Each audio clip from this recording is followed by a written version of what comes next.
Look, the reason we sing these songs, if you don't know, and I'm going to take my shoes off. The quorum is finished. It's because in this space, we understand why we exist. We exist to fight patriarchy. We exist to dismantle systems of oppression. The reason we sing these songs to keep us, if you don't know, and I'm going to take my shoes next to you, to keep you and that person from being discriminated. It's because excluded in this space, oppressed, we understand why we violated, whatever that you can think of to fight that is not constitutional. We exist our way. Look, systems of oppression. The reason we sing these songs to keep us. Welcome to the person next to you. Our AGM. You and that. If you don't know why you are from being discriminated, it's because included in this space for the soul understand violated, whatever that you can think of to fight that is not constitutional. We exist our way. Look, so systems of oppression. If you don't know soul please, I beg you, go to our website. Next to you. It will tell you who we are. And if you don't know why you are from being discriminated, it's because included in this space for the soul understand violated, whatever that you can think of to fight that is not constitutional. We exist our way. Look, so if you don't know soul please, I beg you, go to our website. It will tell you who we are. And if you don't know why you are from being discriminated, it's because included in this our website, which is also disability enabled, will let you know our way. Look, so if you don't know so please, I beg you, go to our website. It will tell you who we are. And if you don't know why you are from being discriminated, it's because included in this our website, so we follow which is also usability enabled, will let you know our way. Look, so if you don't know so please, I beg you, go to our website. It will tell you who we are. And if you don't know why you are from being discriminated, that moment, it's because in this our website, so we follow which is also usability enabled, will let you know our way. Look, so if you don't know so please, I beg you, go to our website. It will tell you who we are. And if you don't know why you are from being discriminated, that moment, it's because in this our website, so we follow which is also usability enabled, will let you know our way. Look, so if you don't know so please, I beg you, go to our website. It will tell you, like I said, if you don't know why you are annual general our website, so we follow which is also usability enabled, will let you know our way. Look, so if you don't know so please, I beg you, go to our website. So I will tell you, like I said, in this annual report that we are going to unpack for you, we are just highlighting some of the successes we've had in the year. And as the CEO of this organization, for how many years now? Rebecca, how many years? 4 years. You see, I don't even know. I have not been keeping track. I think the last 4 years have been a learning curve, not only for me, but for the organization itself. I started my tenure with COVID. You know, I had to babysit COVID and make sure that it doesn't break the back of the organization. And we're still navigating that space because we cannot say COVID is no longer here, right? And we cannot say the effects of COVID are no longer being felt. A lot of organizations had to adjust, and we also had to relook at how we do business. And I'm pleased to say, so far, so good. We are doing well, and I hope that everyone who supports our work, be it a funder, be it the young women in the communities, the different government departments that enable us to do our work, you will continue being there with us, being there for us, and collaborating with us, because I think where we are right now, competition is no longer the thing. Collaboration is the thing, right? So we don't see competitors when we look at other organizations. So Jane, when we look at Black Women Caucus, we see a collaborator, not competitor. When we look at IPES, Matogo, we're not seeing our competition. We see our partner, our co-creator. Organizations, Love Life, we see the co-creation that we can make to make lives of Black young women better. MBT lifestyle, where you are is where we are. That Black young women in Mamelodi matters to us as much as they matter to you. So it's important that we understand the framing of our feminist values as an organization, because collaboration is big for us, partnering is also big for us. But we also hold ourselves accountable to ensuring that the resources that we receive from different donors are used in a manner that is responsible. They don't give us money to go, do workshops with young people and we go and buy Mercedes-Benz for the CEO. That's not who we are, right? That is why we are here, to give you that report. When the CFO comes and unpacks our financial standing, he will tell you, we received 5 rands, we spend it on this, because we are accountable. And we don't mind being scrutinized and checked for all the things that we say we do. So that, in a way, summarizes what our theme has been, because every year we set a theme for the organization. And the financial year that we are reviewing now, we put a theme that says we are deliberate and unapologetic about our feminist agenda. We are not going around apologizing for being overtly feminist. We step on many toes. Some don't like us because once you say feminist, you smell bad to other people. It's like there's an order that you give out that people don't like, But we are unapologetic about it, and we are very deliberate in pushing this agenda of a feminist society. We are committed, and we show that commitment in how we run the organization, but also in the work that we do out there in the communities. And we call on anyone who is not yet feminist to join the movement.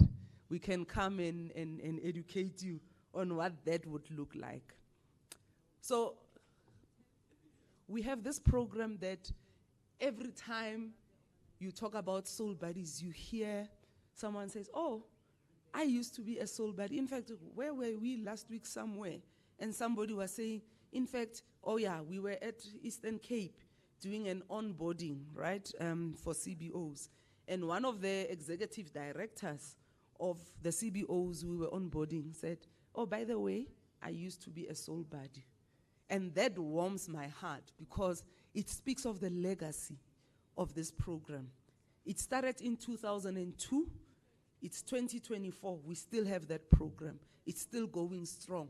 Young people still see the relevance of this program because it's a program that is well-researched, well thought through, and it evolves with time, right? So if you look at the material that is produced for Soul Buddies Clubs, you'll realize that the topics, as much as it can be about bodily autonomy or it can be about adolescence, know your body, it speaks to the heart of a young person because it speaks to them in the language they can understand, but it also touches on issues that we are uncomfortable touching in the Black homes. So there's a platform we've created with these clubs where young people as young as 8, 9, 10 can ask difficult questions to each other, but also to their facilitators. And also, let me put it on record, we don't teach children how to have sex. Because the minute you say we are doing comprehensive sexuality education, people say CSE equals to teaching children how to have sex. That is not what it is. The curriculum itself touches on many things. Their human rights, their responsibilities, you know. The fact that as young children, they must be active citizens. So meaningful participation is something that we teach in Soul Buddies clubs. Oh, okay. And you see even on the pictures, just a few seconds. Apologies. Oh, sorry.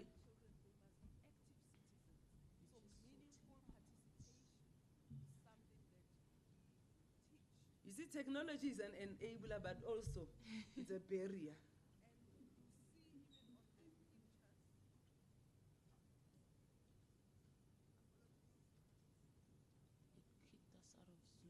It kicks us out.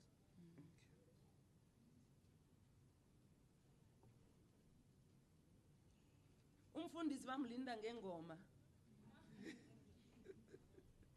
Ngelethe enguleng. Lisang magwala acheche.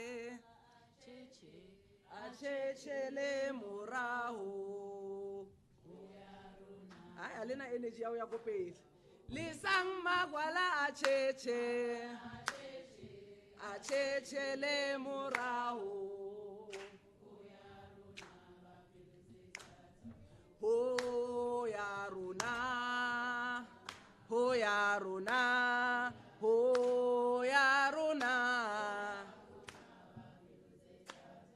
ho ya runa, ho ya runa, ho ya runa.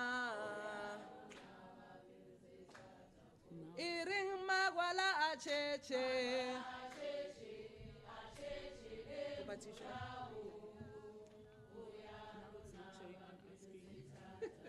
Iring magwala acheche.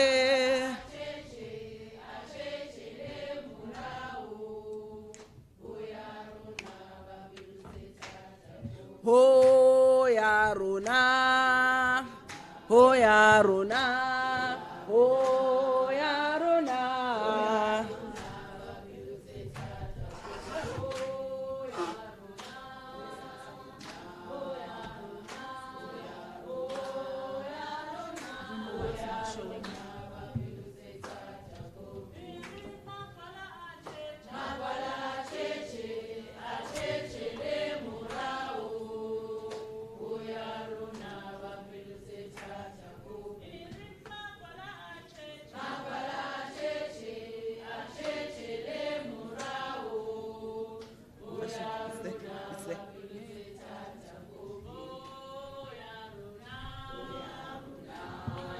Is it on slideshow?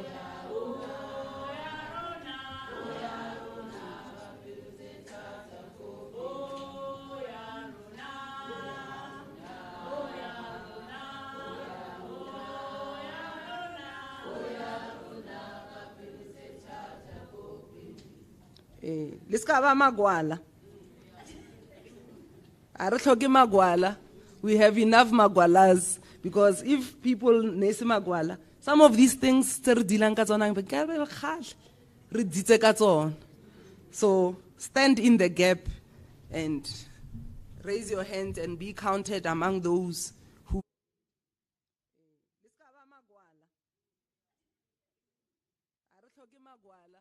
We have enough magwalas because if people nesi magwala, some of these things so stand in the gap and raise your hand and be counted among those who.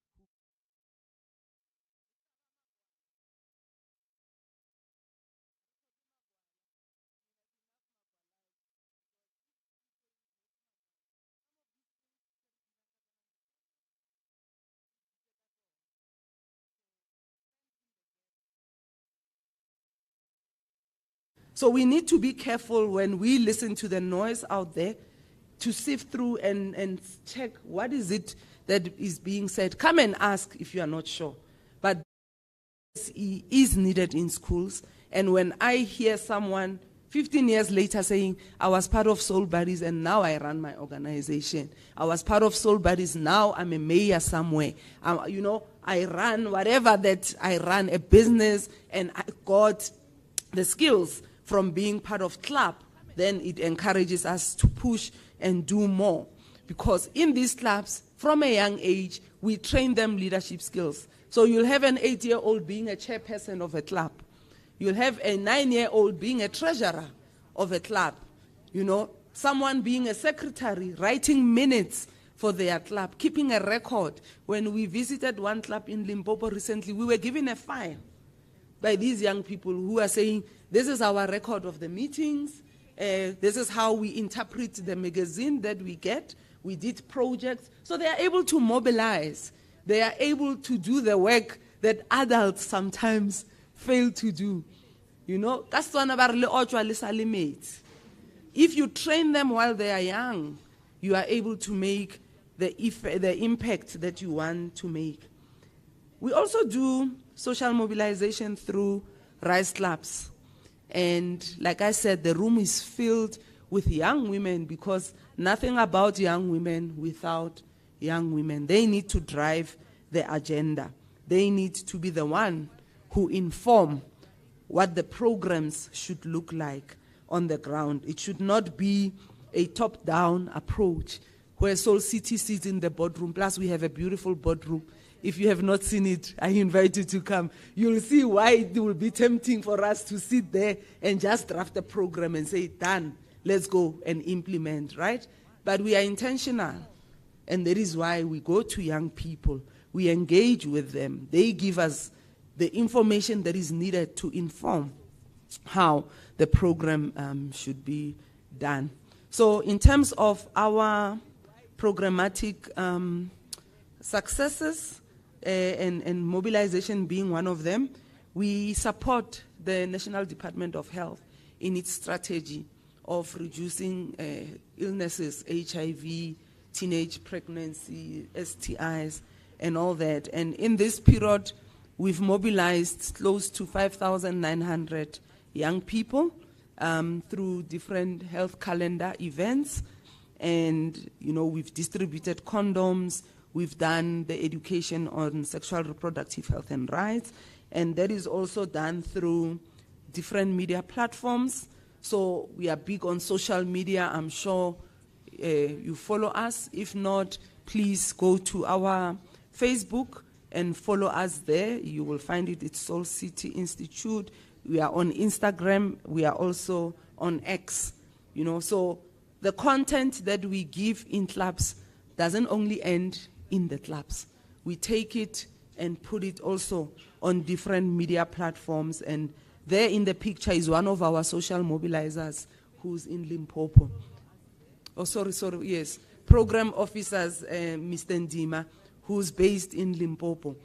We don't go and speak on behalf of implementers. When they are on the ground, it's their project. Opportunities to talk about it in different media platforms is given to them. Go and talk about the work that you do. And, we see the impact also in terms of their own growth. It's not easy to speak on radio because people can, even if you have a script, someone can throw a question that is not scripted and throw you off, So the capacity that is built in our program officers, in our social mobilizers, enables them to engage, and we want to continue doing that. How many of you know the Maputo Protocol? Show of hands. With confidence, how many know the Maputo Protocol? So only 2-3 people, right? So one of the instruments that we have, which informs the work we do outside of the Constitution of South Africa, is the Maputo Protocol. And it's called Maputo Protocol because it was signed and the resolutions were made in a conference in Maputo. This is what informs, the responsibilities that government has in eliminating discrimination, exclusion, abuse of women and girls, right? So last year was the 20th anniversary of Maputo Protocol, and we did a series of conversations through podcasts with young women, reflecting on the journey where we are in terms of achieving the aspirations of the Maputo Protocol. It has many aspirations: eliminating discrimination, ensuring participation of women in economic spheres, equipping women to take leadership positions, ensuring that there's parity, gender parity, even gender pay, parity is one of the issues. But you and I know that those issues are still there. 20 years later, 30 years later in terms of our democracy, and many years later after the Beijing march, it's like these issues are stubborn. They are still sitting there. And when you listen to the UN, they will tell you that it will still take another 200 years for us to achieve gender equality.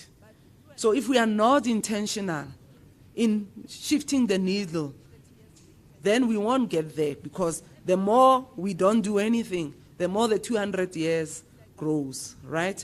So we did this podcast, and I would encourage that you go to YouTube. You'll find them and listen to the conversations that the young people are having in terms of where they see the gaps, where they believe that we could do better. And, again, this is us being intentional in terms of challenging the status quo. Another exciting project that we did, and it was an inaugural project which we want to continue, and today you'll get the flavor of this feminist parliament, is, we brought together different young women from diverse backgrounds, but also from different organizations. Again, speaking to the feminist principle of collaboration. So you have your Black Women Caucus, your MBT, your Love Live, your Action Aid. All these organizations work with young women. And we brought these young women together to say, come and have conversations amongst yourself. Identify issues that you feel government is not moving, NGOs are not moving. Like, where do you see us being stuck? And what are your recommendations? And we take those very seriously. We then put together programs, that can be implemented. Because when we want funders to shift their funding to things that matter, they must be informed by something.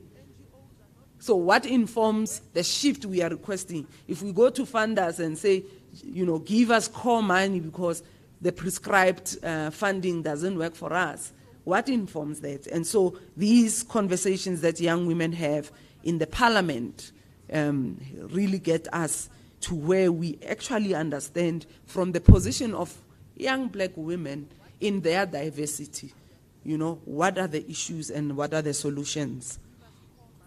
Then the new baby of the house, FLEC, and I'm happy that we finally graduated the first cohort, and I hope those who were there really see this program for what it is meant to be. It is meant to be a game changer for young women who don't have opportunities that different scholarships offer, right? You have many scholarships, many fellowships that are out there, but the criteria for each of them sometimes excludes young people that we are passionate about working for and working with. So we take young women, even if you just have matric. We don't require a degree. We don't require a master's. All we want is your passion, your commitment, and the fact that you understand that issues can't remain as they are. You come in, we go through an 18-month program where we equip these young people with skills. We give them content. We take complicated, concepts and simplify them. Because at the end of the day, we don't want young people struggling to articulate what their feminism is because of language. And we know it can get technical. And we get lost in the technicality of the language, you know. And so with FLAG, we simplify it and we make sure young people understand that being feminist does not equate to hating men, but it equates to you wanting a better life and seeing that we all need to exist equally, men and women alike, with no one being given preference just because, you know, there's a dingly somewhere. I'm going to leave it there. Yeah. You know, earlier I spoke about how issues such as gender-based violence remain prevalent in our homes, in our communities, in our societies. And the violence is so entrenched and so normalized that we've seen, even on social media, how people can just sit there, take a video while a man is beating up a woman or a woman is beating up a man. And we reduce it to entertainment. We want to be the first one who posted that video. You know, how people act with so much impunity. Last week, we were asked as Soul City to comment on the serial rapist case in Mpumalanga. How that man could, for 10 years, rape 90 women and you know, not feel anything and blame it on mental health. Like weaponizing mental health so much that we must now feel sorry for him because I'm going to kill myself as he threatened. And now we must concentrate on, no, please, don't kill yourself. I don't know. Like, we really need to be intentional about the things that we want to shift. So you have this report in front of you. So I'm not going to read numbers. I'm just narrating to you why this work that we do is done in the way that it is done. And then you'll engage with the numbers when you have time, right? So we support all the work that is being done in our country to fight gender-based violence. And one of the ways we support this work is to partner or to be a service provider or to, you know, provide capacity to CBOs, and we are enabled by the GBV Response Fund to do such work in communities like KwaZulu-Natal and the Northwest, you know. And we did so last year as one of the intermediaries that were appointed by the fund to work with 25 CBOs. And these were CBOs that were emerging. Some didn't even have registration. Some didn't have, you know, boards that were functional. And we had to come in and build that capacity. And what I like about the Soul City team is that even people who are not working in the field were roped in and they were willing to help. I remember we roped in Rebecca to help the CBOs with drafting their HR policies. You know, we roped in Daisy, who's the company secretary, to help them with doing their CIPC documents. So all hands within Soul City were on deck to capacitate CBOs because we want to enable them to be able to get funds. You know, the funding landscape still requires that you are registered, that you have an annual report, that you have a functioning board. You have all these things, which might look simple, but a lot of organizations struggle to put those things in place. Even putting a simple reporting system in place is a struggle. And we were there, and we are still there as Soul City to support the building of this capacity that is required. So the work that we did in that period really was phenomenal. You can see that, you know, some of these community organizations were empowered enough to be able to go beyond the funding they were receiving from us as an intermediary to go and look for more funding on their own and look at how much they were able to raise with the capacity that they were given. They went out and were able to sell to other funders their work, because if you can't package it, you know, I mean, when you buy anywhere in a shop, you buy firstly because you like the packaging. Sometimes you don't know what you will find inside. You just, it's so cute, and you buy it, right? So we helped CBOs to package their work in such a way that a funder listening to them can see that this is something worth investing in. Growth has been something also that we experienced in the past year, and I'm proud of the team because we went there. You know, one of my KPIs is to raise funds for the organization. So, and the board is very serious about it. I see the board here, one of the board members here, they asked me, how much have you raised? How many grants are we getting? So I ticked a box last year with this one. We were funded, or we are still being funded by SIOC CDT to do work in Tabazimbi and the Northern Cape. Something new to us because now we are working in the mining areas, you know, and there's a lot of poverty in those areas. You see the young women there. You know, I was once rich communities. You can see when you enter there, in their yard, there's an old Mercedes-Benz. You know, it tells you that once upon a time, we had resources, but now the picture is completely different. And so people, young women, everyone is competing for whatever there is there. So if you are this man who still has something yana to show, you can just go around doing your thing because everybody thinks they'll get something from you. And there's a lot of HIV, a lot of teenage pregnancy, a lot of abuse because of these socio-economic issues. And this is something you know. I'm almost finishing, right?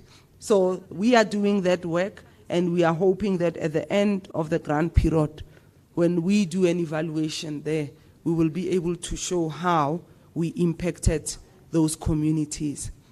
Because of our transparency, we also talk about, you know, how we do capacity building internally through learnerships, through internships, through IDPs where we train our own staff, and CETAs get involved in that work that we do. So I don't want to bore you with that. This is us, and I hope as you listen to the finance report and as you listen also to the engagement that young people would have, you will understand why we still need to call for funding that is feminist, because we need funding that will align to the needs on the ground. Thank you, colleagues.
There.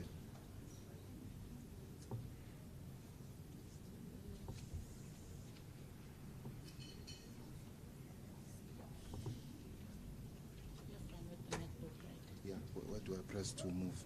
There, okay, that's fine. Yeah, good. Yeah. No, that's fine. Good morning, colleagues. Ninjani.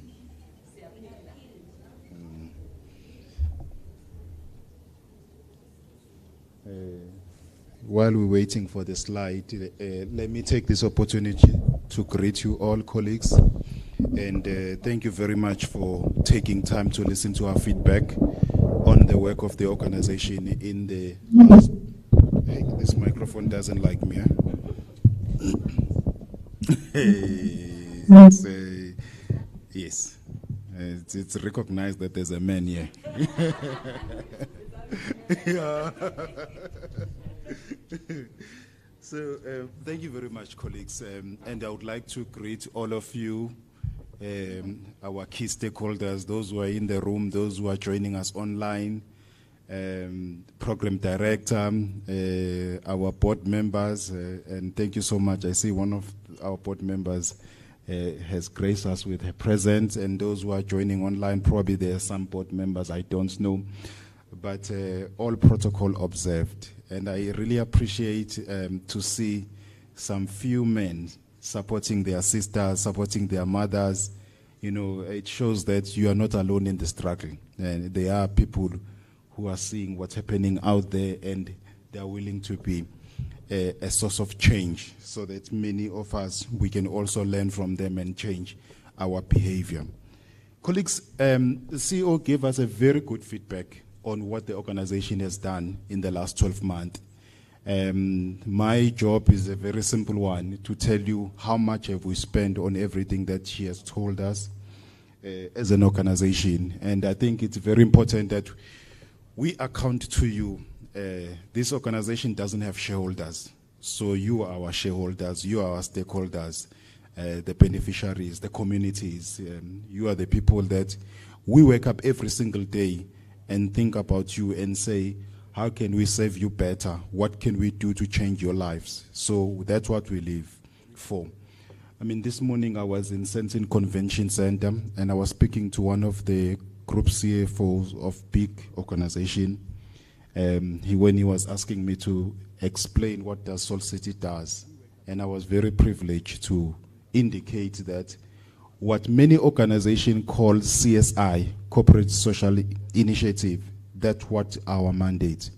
We are blessed to do what organizations feel that it's part of their business. With us, it's what we live, and we want to do, and we want to see people's life change every single day.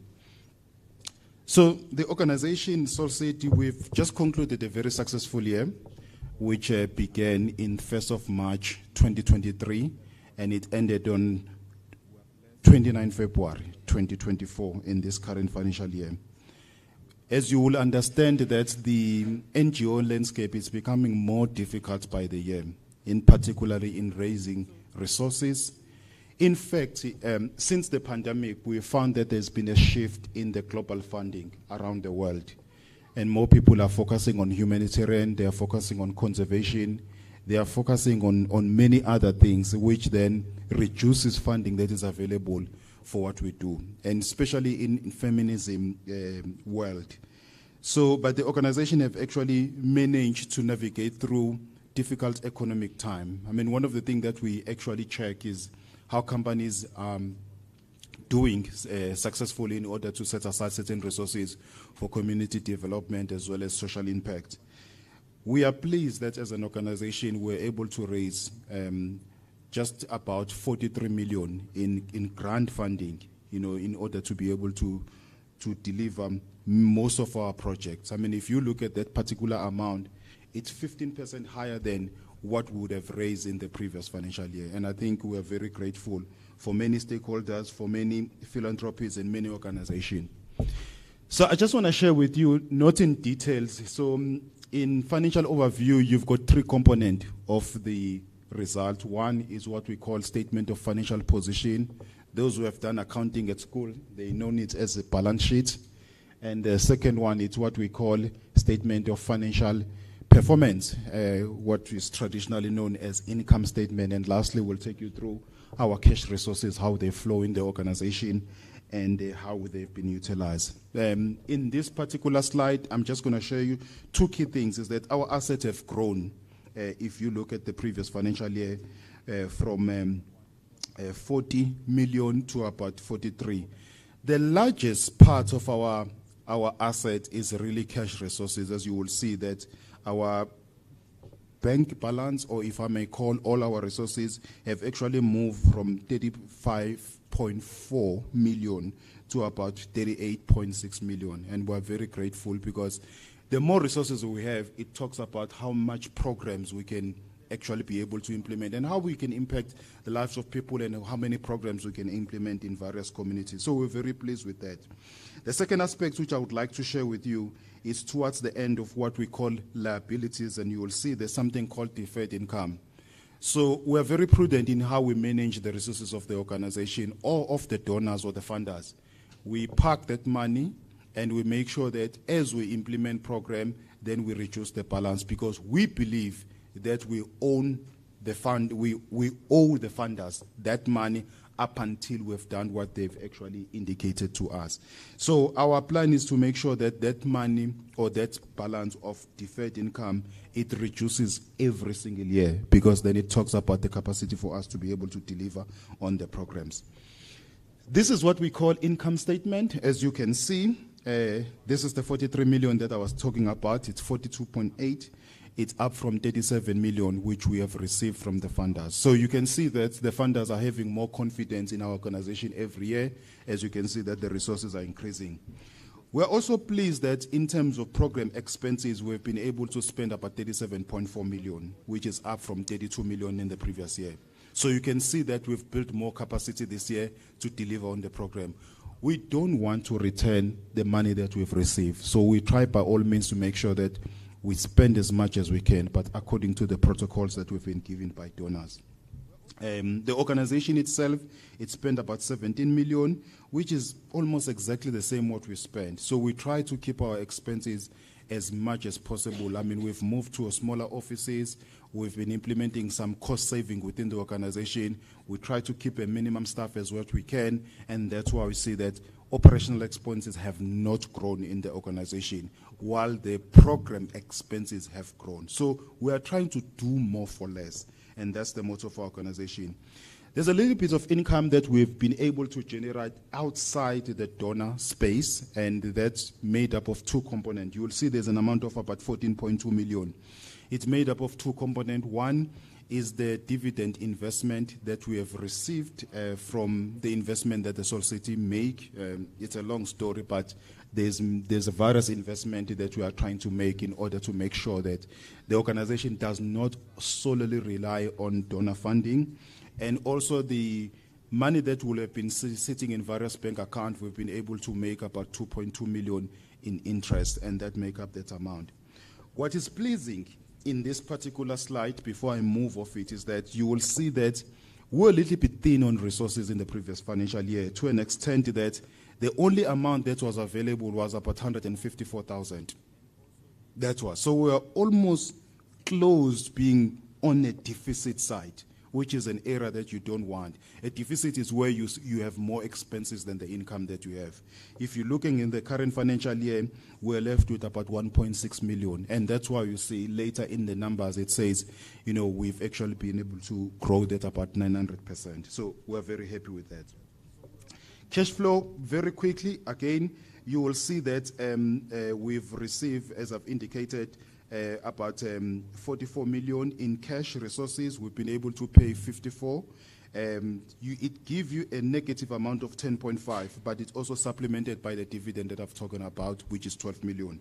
So as a result, we have a positive net generation of cash within the organization, and we're very happy with that. We've been able to buy some few assets, as you can see, about 731, which is higher than the previous year, which was about 327.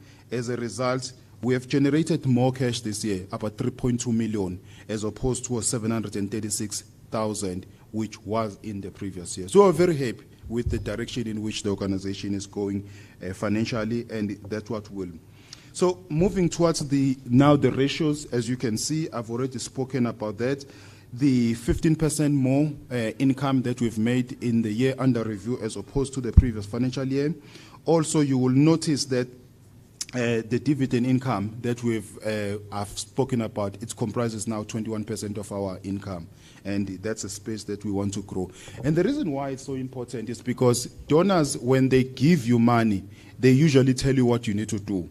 But also as an organization, we see gap in certain areas. And we would like to build more money so that we'll be able to do what we believe is more important, and it's a gap in our communities. for those who can follow our ratios, you can see that our expenditure rate is 1:103. So which means our revenue are higher than the expenditure, and that we want to keep it that way. You'll also see that our revenue has grown about 14%, but our expenditure has grown by 9%. We want to keep it that way because you don't want a situation where your expenditure is accelerating more than your revenue. I've already spoken about 967% increase because of the surplus. In terms of cash, our cash has actually grown by 8%, colleagues, and I've also indicated that our assets have actually grown by 10%, as you would have seen. So the organization is very much solid. In terms of the coverage ratio, is 2.14:1, which means that we have sufficient assets to be able to pay our liabilities in case we go into trouble. And if you look at also at the asset test ratio, it's also 2.12:1. If you want to know more about these ratios, please feel free to speak to me after the presentation. I'll be happy to explain all of it in detail. These are our main donors. We have more, but I just want to illustrate that, I mean, as you can see, NDOH, Ford, GBVF, Respond Fund, Global Fund, Nokosa FCA, as well as Beyond Zero and Tico Rise. And these are the people and the organization that we owe our gratitude to, because they keep this organization. And the programs that you have benefited from, the money have flown from these people. And as you can see, I won't actually indicate them in individually how much they spend. So this is how much we have actually spent against those individual grants across those grants that we have received, and I'm happy to explain more. And they were spent in the programs that the CEO was speaking about in the previous presentation. Moving towards a close, I just want to indicate that when all of this has been said and done, then the organization, then we have what we call external auditors who come then and scrutinize whether what we're saying in this financial statement, it matches what happened in the organization. And we're very pleased that our external audit have actually given us a clean bill of health in terms of how we manage its finances, in terms of internal controls, in terms of governance. We've received another yet clean audit, which we are very much pleased as an organization, which means that the donor community, the grantees, the funders, they can have confidence in how we manage the finances within our space. But also you, as people who benefit from our project, you can know that there's no maladministration, there's no corruption, there's no mismanagement. Those are the things that happen very far from us. So colleagues, that's our presentation, and I'm happy to take more call. We have plans to strengthen our internal control. I mean, recently as an organization, we've just appointed an internal audit service provider to make sure that there's even better scrutiny in terms of how we manage our things internally. And I think it can make our organization better and strong. Thank you very much.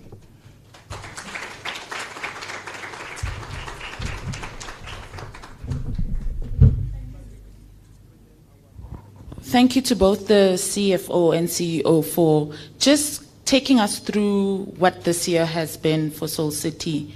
And something we forgot to mention at the beginning is that there's a very special reason we have our AGM in October every year.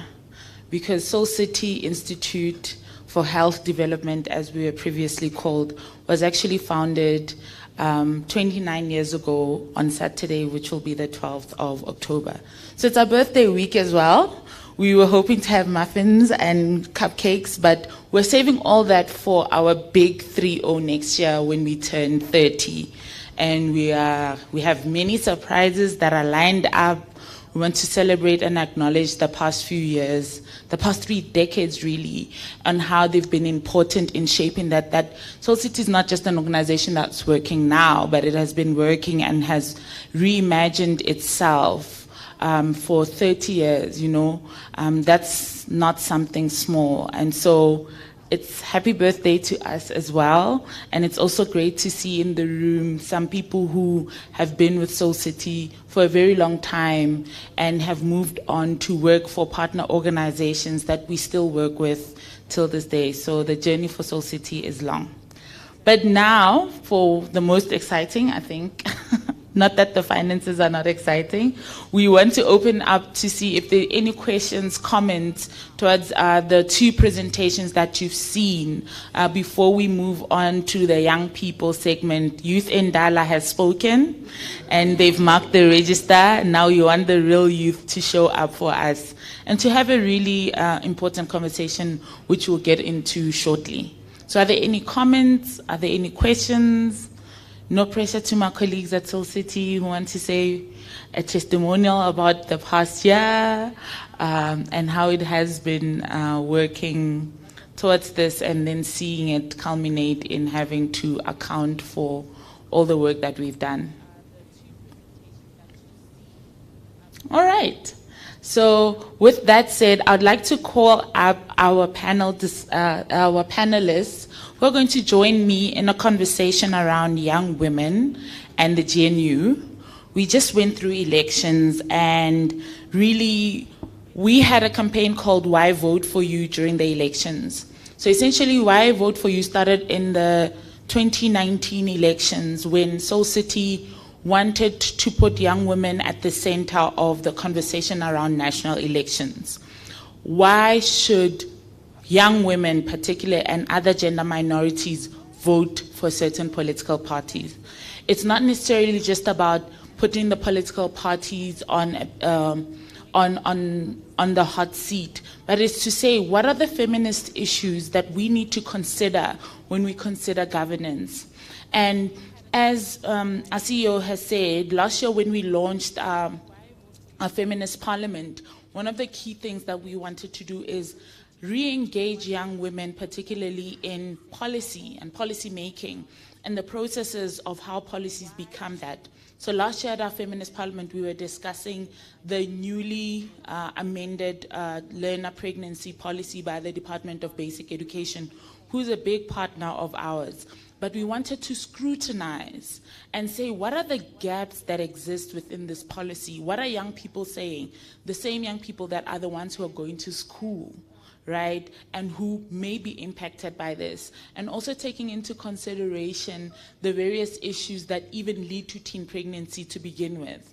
And so what culminated from that conversation is that we need to have young women at the forefront. And I'm trying to thread this golden thread around how all our campaigns, all our advocacy efforts are related.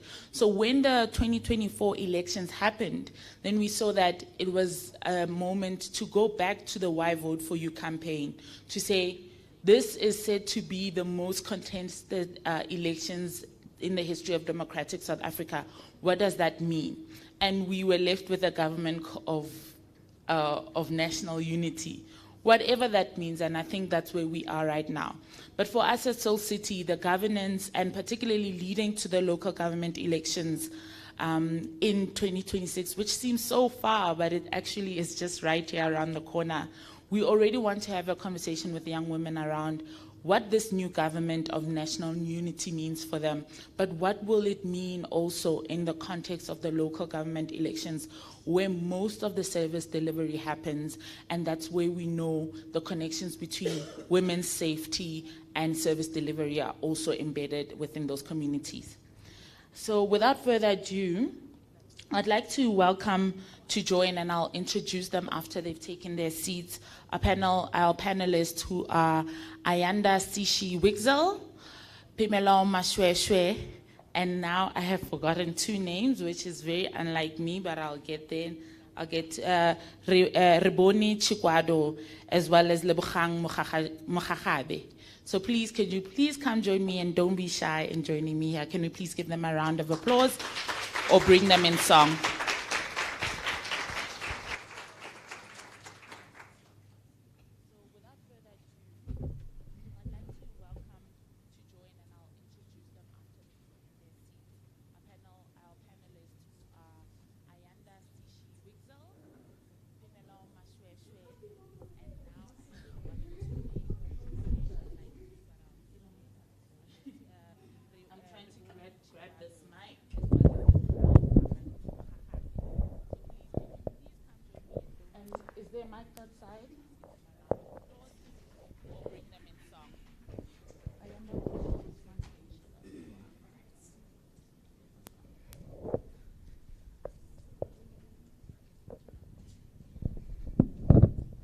So thank you. And I'll just introduce the panelists again with a few of, these are all young women. We are all under the age of 35, so we're all young women, myself included. So these incredible young women, we have Rebone Chikwado, who's a dedicated Black Women Caucus member and Black Girls in Caucus coordinator. She implements school-based programs tackling bullying and violence in Sophia Town and surrounding areas. We also have Ayanda Sishi Wigzel, who's a former and recovering journalist, a political and social commentator on various media platforms in South Africa, and she's also the newly appointed communications manager at Equal Education. We have Pimela Mashweshwe, who's sitting right next to me. She's a dedicated advocate for the development and employment of young women and young people, particularly those who are living in peri-urban areas. And she's also a Yali RLCSA graduate with a focus on civic education, and she's committed to fostering positive change within her community, and she's representing MBT in Lifestyle. And I've saved the best for last, and you'll hear why I'm saying this is a very biased opinion. Lebogang Mogagabe is a Soul City social mobilizer. She's dedicated to community empowerment and driving meaningful change. And she has a passion for advocacy where she focuses on creating lasting and positive impact through the work that she does, not only within Soul City, but outside as well. And at Soul City, she says that she plays this pivotal role in mobilizing communities, particularly young women, fostering engagement and advocating for social justice as a whole. And her commitment is to uplift underserved communities that promote equity at the heart of what is at the heart of her mission. So we can hear we can hear from the bios of all our speakers and panelists that we are in for a really great treat in terms of the conversation that we're going to have. And as I've already laid down the foundation of really why it was critical for us to have this conversation. During our Why Vote For You campaign, we focused on asking the political parties to engage and commit to implementing the National Strategic Plan on Gender-Based Violence. It's there, it's a document that's waiting to be pumped money into and being implemented. And we're saying, what does it look like? And even though we got some few signatures from certain political parties, we realized that there was no buy-in in some feminist issues that are on the ground. And so we want to focus on how young women really view the outcomes of the recent elections and the issues that they want to prioritize in the upcoming local elections of 2026. So I'm going to just start by also opening up with a soft question. We've already talked about this, and I'll start with you, Pimelo, because you have the unfortunate chance of sitting next to me. So it means I'm going to bully you a little bit when it comes to where we start. So let's talk about it. We have this government of national unity. What are our feelings about it? And this is also an non-partisan, not an apolitical, a non-partisan space. So we're not here for any political parties, but we're here to discuss what governance in this way looks like. So if you're wearing a T-shirt under your T-shirt, please keep the other one tucked in. Hi, everyone. Thank you so much for the opportunity. I think, I did my research on the GNU and its results, And as a young person from Mamelodi, I had a really hard time with regards to understanding politics in general without its association with political parties. I had a really hard time with understanding how the GNU speaks to me as a young person from Mamelodi, what it speaks to the state of my community, my access to services, my rights, my freedom, my safety, etc.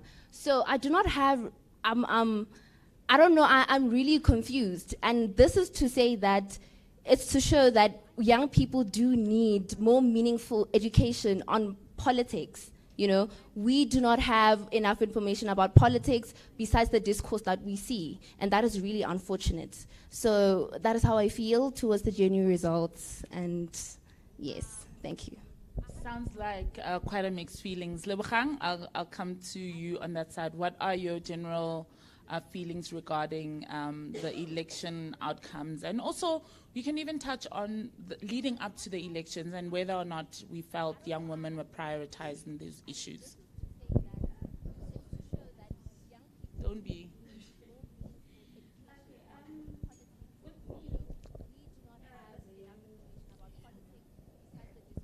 Yeah. Yeah, it is.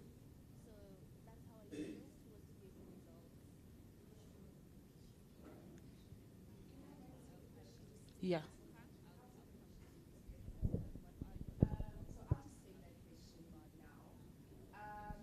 I do not vote, so as a person who did not participate in the electoral, is it?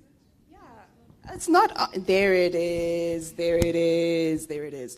All right. As a person who was part of the people who did not participate in these elections and the elections previously, I knew that we were going to get to this point right now. As Pamela rightfully pointed out, albeit for different reasons, I feel the same way that you do about the GNU. I don't know what this GNU is for. I don't know who it's for. I don't know who political parties are representing at this point in time. And so how I feel is that I am a little bit annoyed. I'm irritated at the results that have come up, but I knew that they were going to happen because there was just no ways that anybody, well, for me in particular, that I was going to participate in the politics as it stands right now with the people who are picking up their hands and saying that they want to represent us, but clearly they don't. And in the panel discussion, we are going to explain the reasons why that this GNU is not representative of the people who are in this country. Thank you, Ayanda. And it's also, you know, in the context of thinking around the concern around youth apathy, voting apathy as well, to think around what happens when young people or when society or when people feel that there is no government to vote for or there are no worthy leaders within society. It's an indictment on not only the political leaders that we have, but I think it's an indictment on us as society, on how vacant leadership, and particularly within governance and politics and policy, can be and is. I'll come to you, Rebone, Chichi. I know you go by both.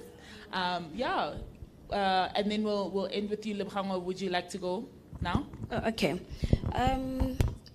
I also didn't vote. So when it comes to GNU, and I was like, what is this GNU?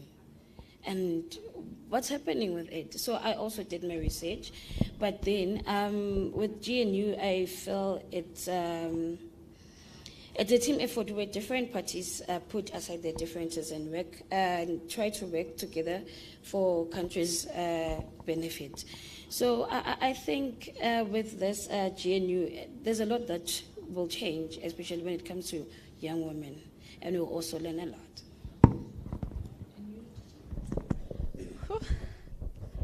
Good morning, everybody. I'm a bit nervous, but I think as we go along, I'll be fine. So firstly, I feel like as young people, like Pumela has said, that do we really understand what the whole GNU is about? I don't think, this morning I was going through the IEC demographics, and I was looking at the amount of young people that have voted at the last national elections, and I was like, side eye. Huge side eye, you know. But for me personally, I'm looking forward to the GNU. This is our first GNU. And I think at this point, it's just like, you know what, political parties aside, you know, we're not, you know, there's no ruling party. It is just a combination of different parties running for one agenda, which is to create an equal South Africa, where citizens have access to the most basic necessities. So, I'm really excited, honestly, from a personal level. I'm really excited, and I'm looking forward to what this GNU will do for us as the youth and as young women. Thank you so much. So we have this different perspectives as we see them, and we did not decide to sit according to who voted and who didn't. We didn't designate that as the side.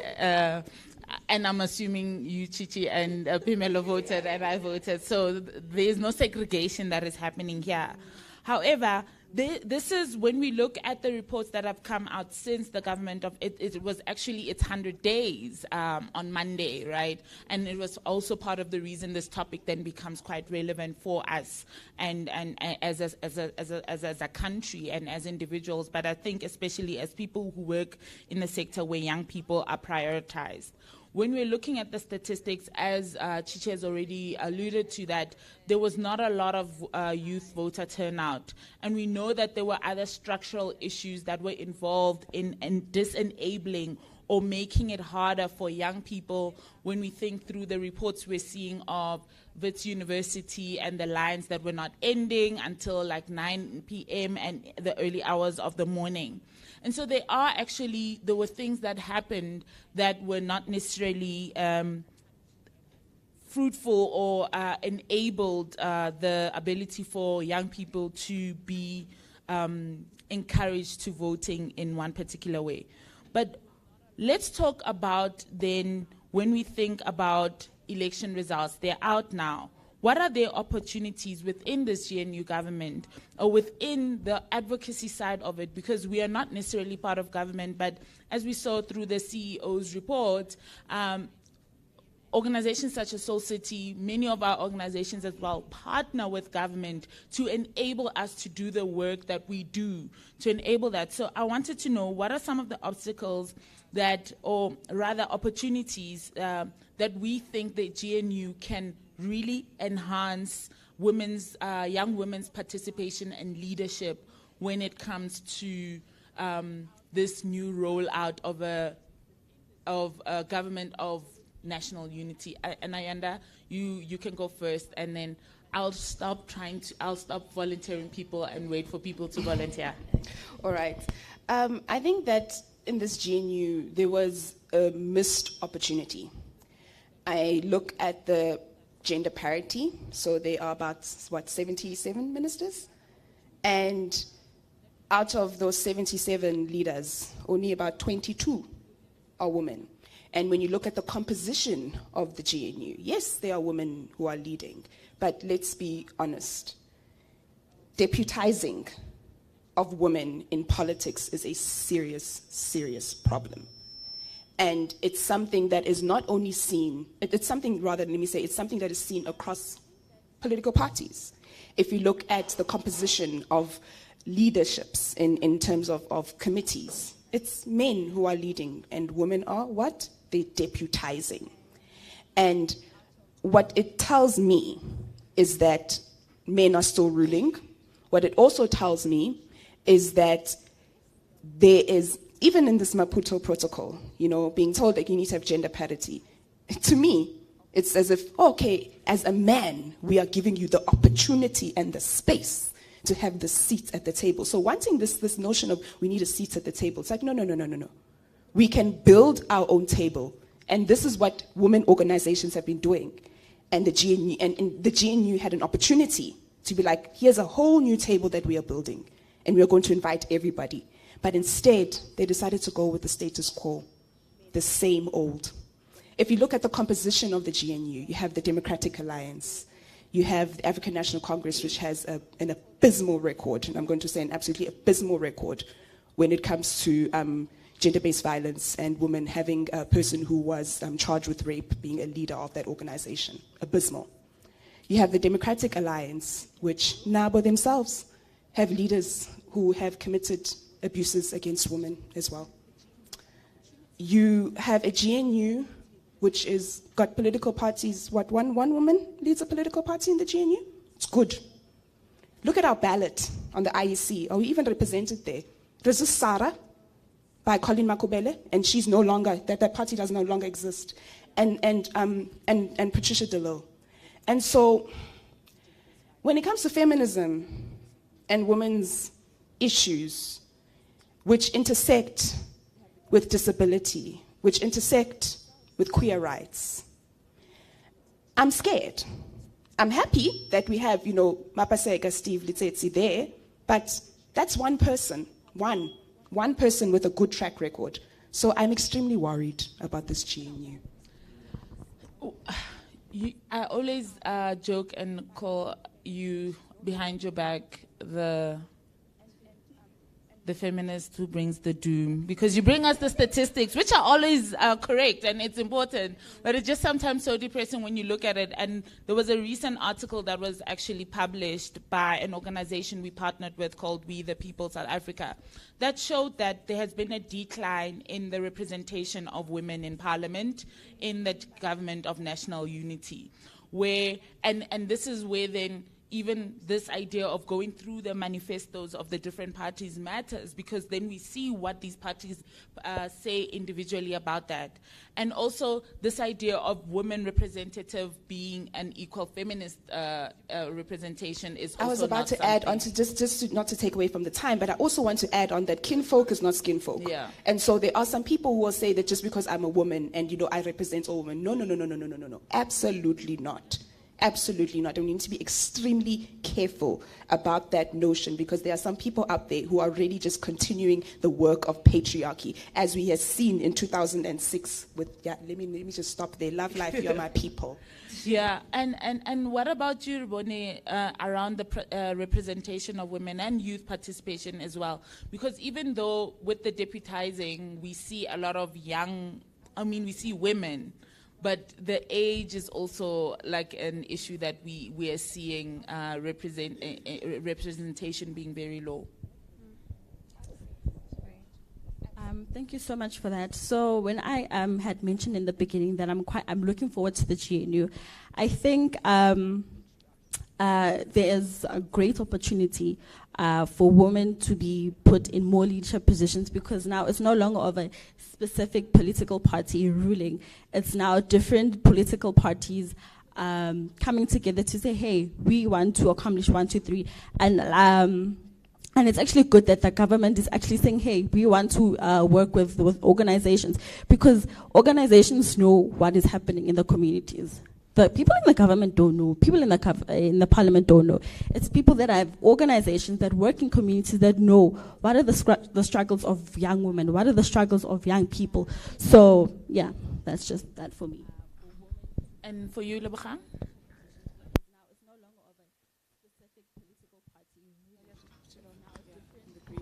Okay, with me, young women could benefit from expanded opportunities to engage in political leadership, advocacy, and activism only if we are given an opportunity.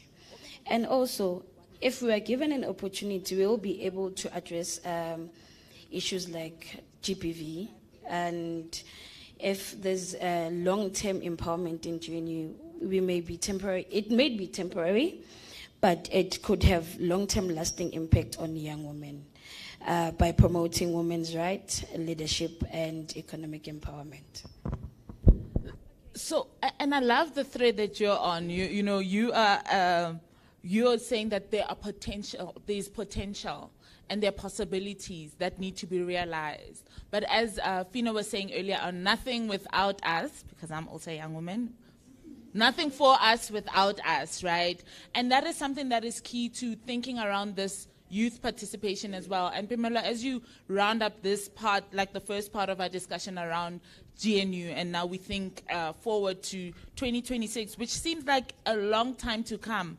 But if we don't start organizing now, particularly enabling and amplifying the voices of young women now, and ensuring that they are ready, they are equipped, they are empowered with the right language, with the understanding of whether it's fiscal, like budget, public budgeting, monitoring of health and public services in their communities, we find ourselves in a mess. With regards to women's representation in political spaces, I don't think that women are necessarily given opportunities to be in spaces of authority, highlighting the word given, because a lot of times we have to fight to prove that, look, we are belonging, we are capable of leading. We need to eliminate harmful patriarchal attitudes. I saw with regards to what you said about the ministers' elections and under the women's pictures, there were people that were saying, oh no, what kind of world is this being led by a woman? You know, I hate how society has subjected women's ability to feel deeply as that being simultaneously unequal to the ability to lead. You know, society subjects women to being overly emotional and exaggerative. So apparently because of that, we can't lead South Africa, or we can't even lead the world because, oh no, it would be from a place of emotion. We're going to exaggerate it. We're going to take things too personal. So, you know, with regards to having meaningful women participation in political spaces, we would need to eliminate these harmful gender stereotypes. And it's going to take us a lot, but we can do it. We can do it. Yes, and sorry, one last thing. With regards to young people's participation in political spaces, we don't want to be represented. We can do this on our own. You know, we are so tired of people bringing us into spaces and then they take the data or whatever we tell them and then they present it to the higher spaces. Listen, call us into those rooms. We can definitely take up space. So, yeah. I love that. And that was very powerful from everyone. Can we please give them a round of applause?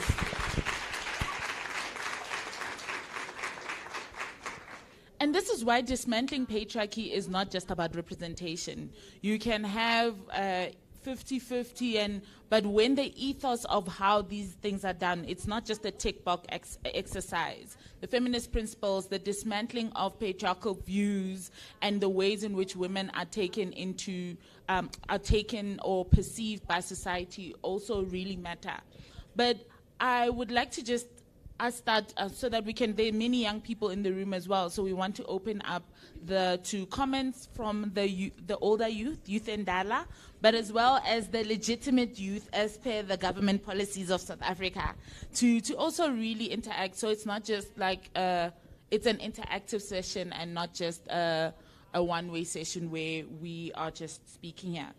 And one of the things that we, when we were thinking around why it's so important to talk about local government elections, we remembered as Soul City that we used to have a program called Raising Voices, which was like the baby of Rise Clubs, essentially, and really focused on ensuring that young women are able to participate meaningfully in decision makings in their own communities.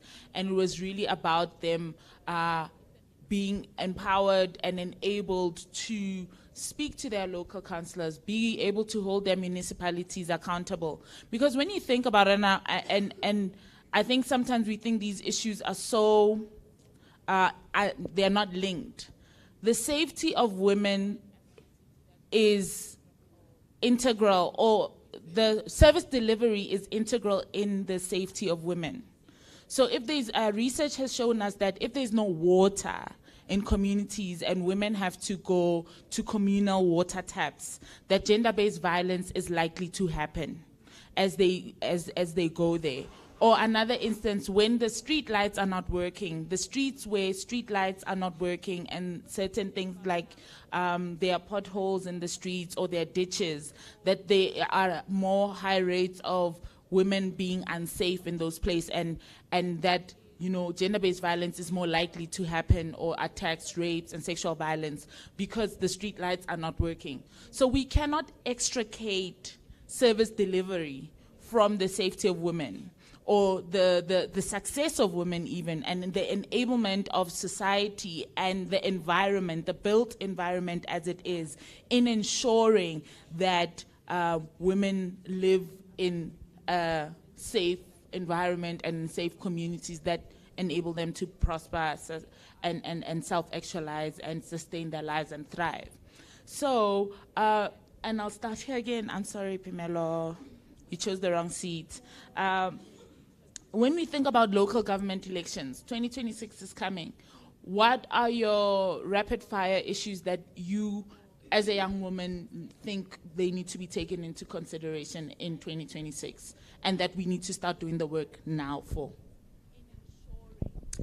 I think I would say service delivery, as you said. So I'm a sexual and reproductive health and rights activist. So my roles at MBT in Lifestyle revolve around ensuring that young people have inclusive and quality access to SRHR services that they need at the time they need them.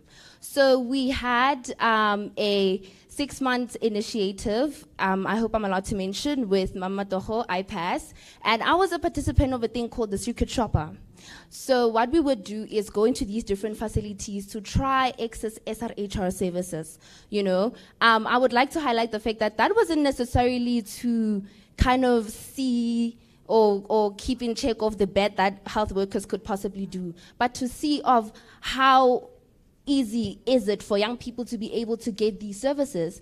And I am telling you that we went to some of the facilities, some of them had run out of contraceptive stocks. I don't know how. So what happens now as a young person when I'm in need of a certain service and I can't access it? So I would like to sort of like repeat what you said, but in a different way, and to highlight on service delivery. I feel like if they really focus on ensuring that young people have access to the services that they need at the time they need them, then that would also be able to increase young people's participation in these kind of things. Because I had a conversation with a friend, and I was asking her actually, why did you not participate in the elections, or how do you feel about politics? And she said, I don't know. It's giving discourative, it's giving lies, it's giving unnecessary. So now, yeah, I won't finish. It's not giving. It's not giving. For the older youth in the room, that means it's not great. In case you're wondering what it's giving means, you see. And for you, Ayanda? Yes, I'm just going to go straight into statistics of what you were speaking about. Yeah. So you have roughly 27 million registered voters. More than half, a little bit more than half of those 27 million voters are women, right? We have a population of about 60 million people. Just stay with me here. Of those 60 million people, more than half, if not about 50 more, just roughly 55% are young people. But if you look on the IEC website, and they have beautiful demographics, I encourage you all to look at them if you have access to the internet. What you will find is, between 18 and 19 demographic of people who have registered to vote, 1.something million. Between the demographic of 20 to 29, how many people have registered to vote? Roughly 2 million for men, roughly 3 million for women. But young people make up half of the population of South Africa, yet we are not participating. If young people participated in elections, do you know that any political party that we voted for would win by a landslide? Not even by 60%, by a landslide. And so why is it that, how can half the country be wrong? Clearly the issue lies with the people who are picking up their hands. So to local elections, right, we have IDP, independent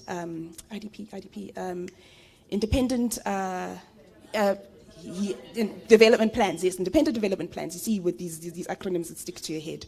We have independent, development plans. We have the national policy plan, right?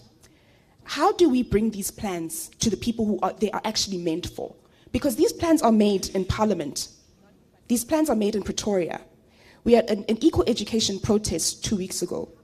The Department of Basic Education couldn't even face their own constituency, young children, standing in front of them. Instead, we were met with nothing but just attitudes from the spokesperson. And so when I look out in my street and I see that there is somebody in my community, I think we have about 3 wheelchair users.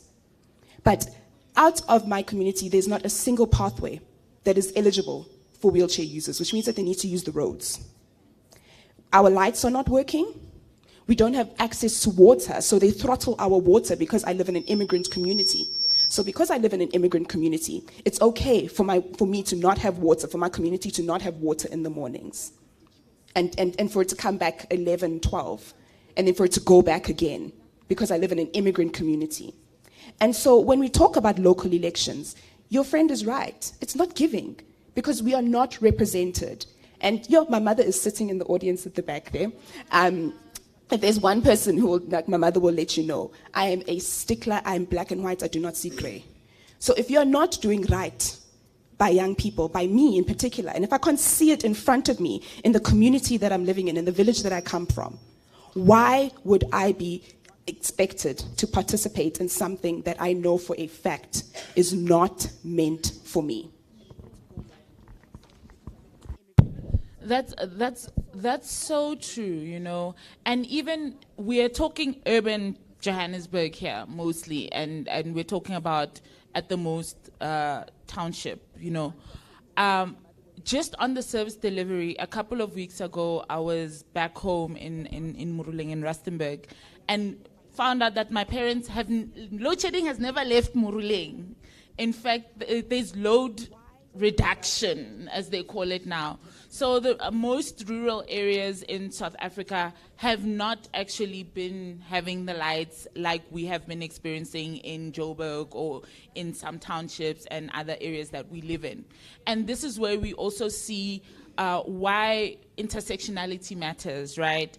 That depending on where you stay, depending on your gender, depending on your race, depending on even your age, the ways in which you then get services is determined for people, by people outside of there. There are municipalities that, you know, there are sections where they don't have electricity or there's no running water.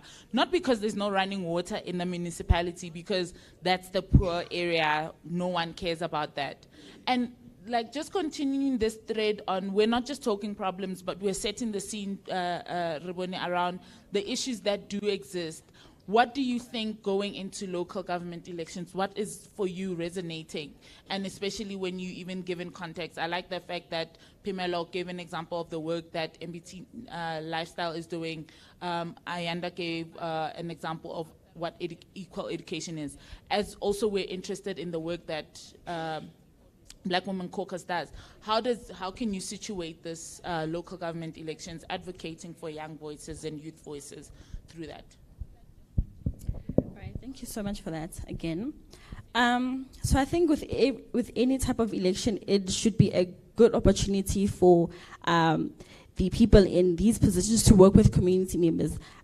So we actually have a campaign within Black Girls in Caucus, which is our hashtag Make My School Safe, where it is a school safety program. If we're being honest, guys, I don't know if you guys have seen the rate of school violence, how learners go to school with weapons and all these things. So the communities where we work in, which is our Sophia town area and surroundings, your Westbury, your New Clare, and you see the community that these learners come from. I mean, a child in grade 4 has the audacity to come to school with a knife. And if you ask him, where do you get this knife from? No, it's my dad's knife. You know, so some of these kids come from backgrounds or homes where their parents are part of gangster gangs, you know, or they are leaders of these gangs, or they are selling, you know, substances to these gangs, right? So I think actually two of the issues would be the issue of school safety, you know, even access to information about school safety, you know. Another one is healthcare, like Pumel have said. Also, one thing that I want to say, sorry, as young people, guys, we need to be really honest. This is a safe space, guys. Let us just be really honest. For example, if an organization or someone from maybe for example, Department of Health says, no, I want to come to Meadowlands. We want to come to Meadowlands. We want to have a sexual reproductive health rights workshop with the girls around the Meadowlands area. Half of the girls won't even show up because they're just like, I don't want to go there. You know, it's just a waste of my time. But it's for them to go there to actually access information, right? And unfortunately, there are organizations like Black Women Caucus that work in communities to give access to young people, to young women and to young people to say, these are these are the services that we have. This is where you can access these services. So I think as we are approaching, also one thing I want to mention, as we are approaching the local government elections, like I have mentioned before, the local government elections need to work with community members, with organizations that work within these communities, that know the issues that are happening in these communities, issues of water, of street lights. In my streets, I don't know for how many years we haven't had street lights. And I think the only lights coming are from the houses. You know, so that is an issue for us as young women, you know. So, yeah.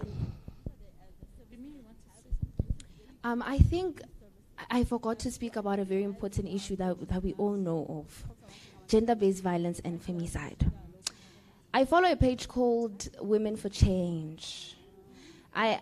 Wow, guys, sometimes I have to pause because it's bad.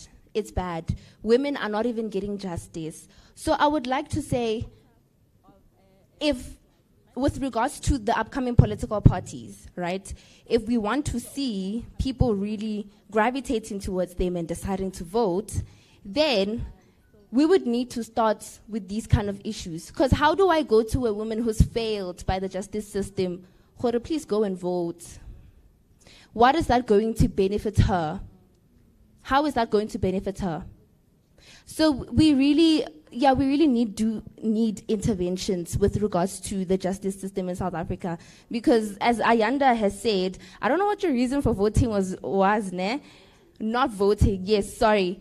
But I really do understand. Because even when I had to vote, I was really confused, you guys, as to which political party to vote for. I had to even ask my mentor, which one do you recommend? And she was like, no, my vote, my secret.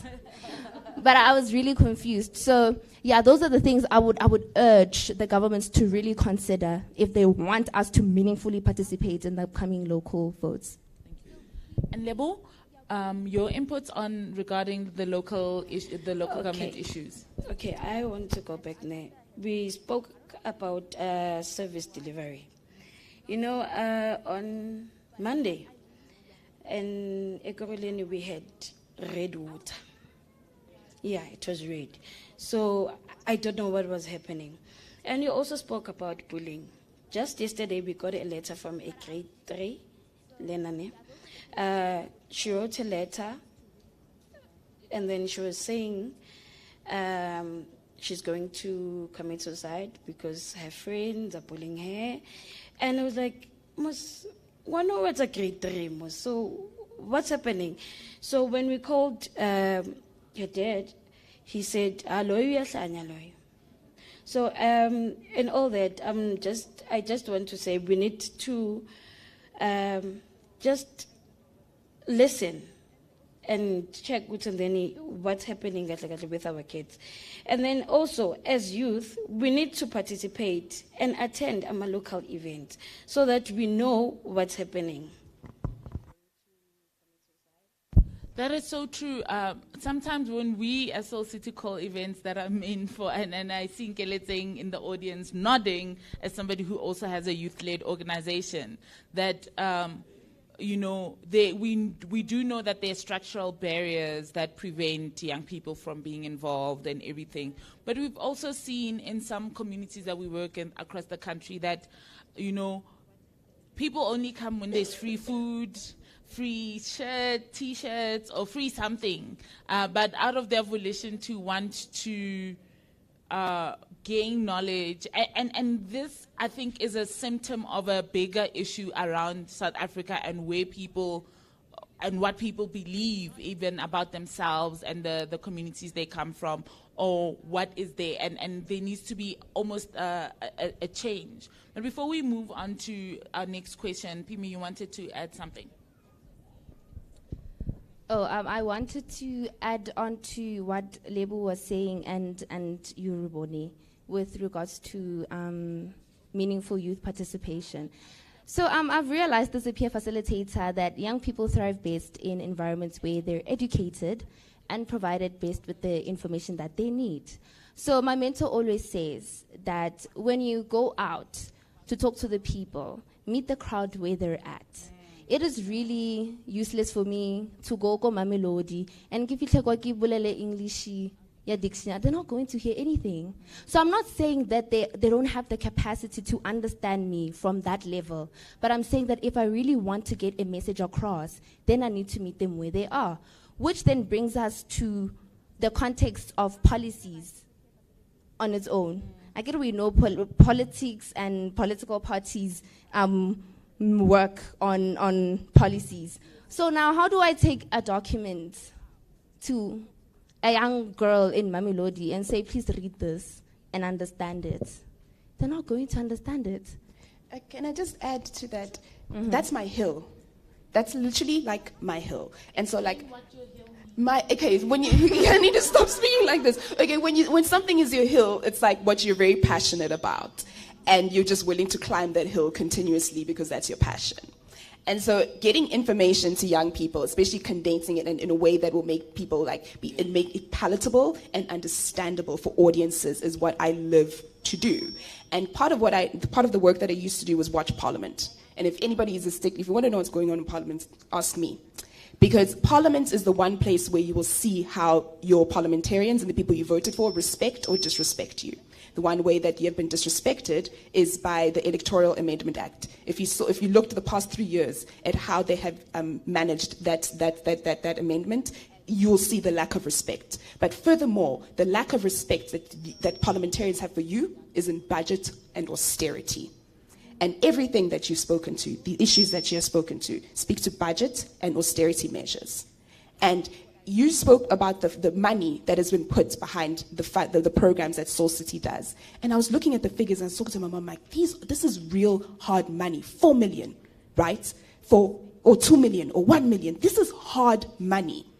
Now, go to a parliamentarian and say, these are the projects that we have worked on. This is the money that we've put aside. Please tell me how much money that you've put aside and how many tenders and how much people have benefited from corruption, and then still go, and if the people who are meant to benefit from those projects just to say, oh no, there's austerity measures taking place, we're going to be firing teachers. And it goes back again to local government, right? And so when you have things of transport issues, right, pavements need to be paved. And we go back and say, look at the budgets. But no, we need to take away from here so we can put here. This is why we say that we need to feminize budgets and resources and where the money goes. Because it matters. It actually matters. We had equalizers who were, they were getting sunburned. They're getting sunburned. And so I looked around in the streets and I'm thinking to myself, there are hardly any trees. The way that our South Africa has actually organized the town planning of it, even the town planning of our villages and our towns, it's so anti-feminist that there aren't any trees, there aren't any coverings for people to protect themselves. And the resources that we need in order to protect our equalizers who are burning under the sun, because some of them have albinism, some have sensitive skin issues.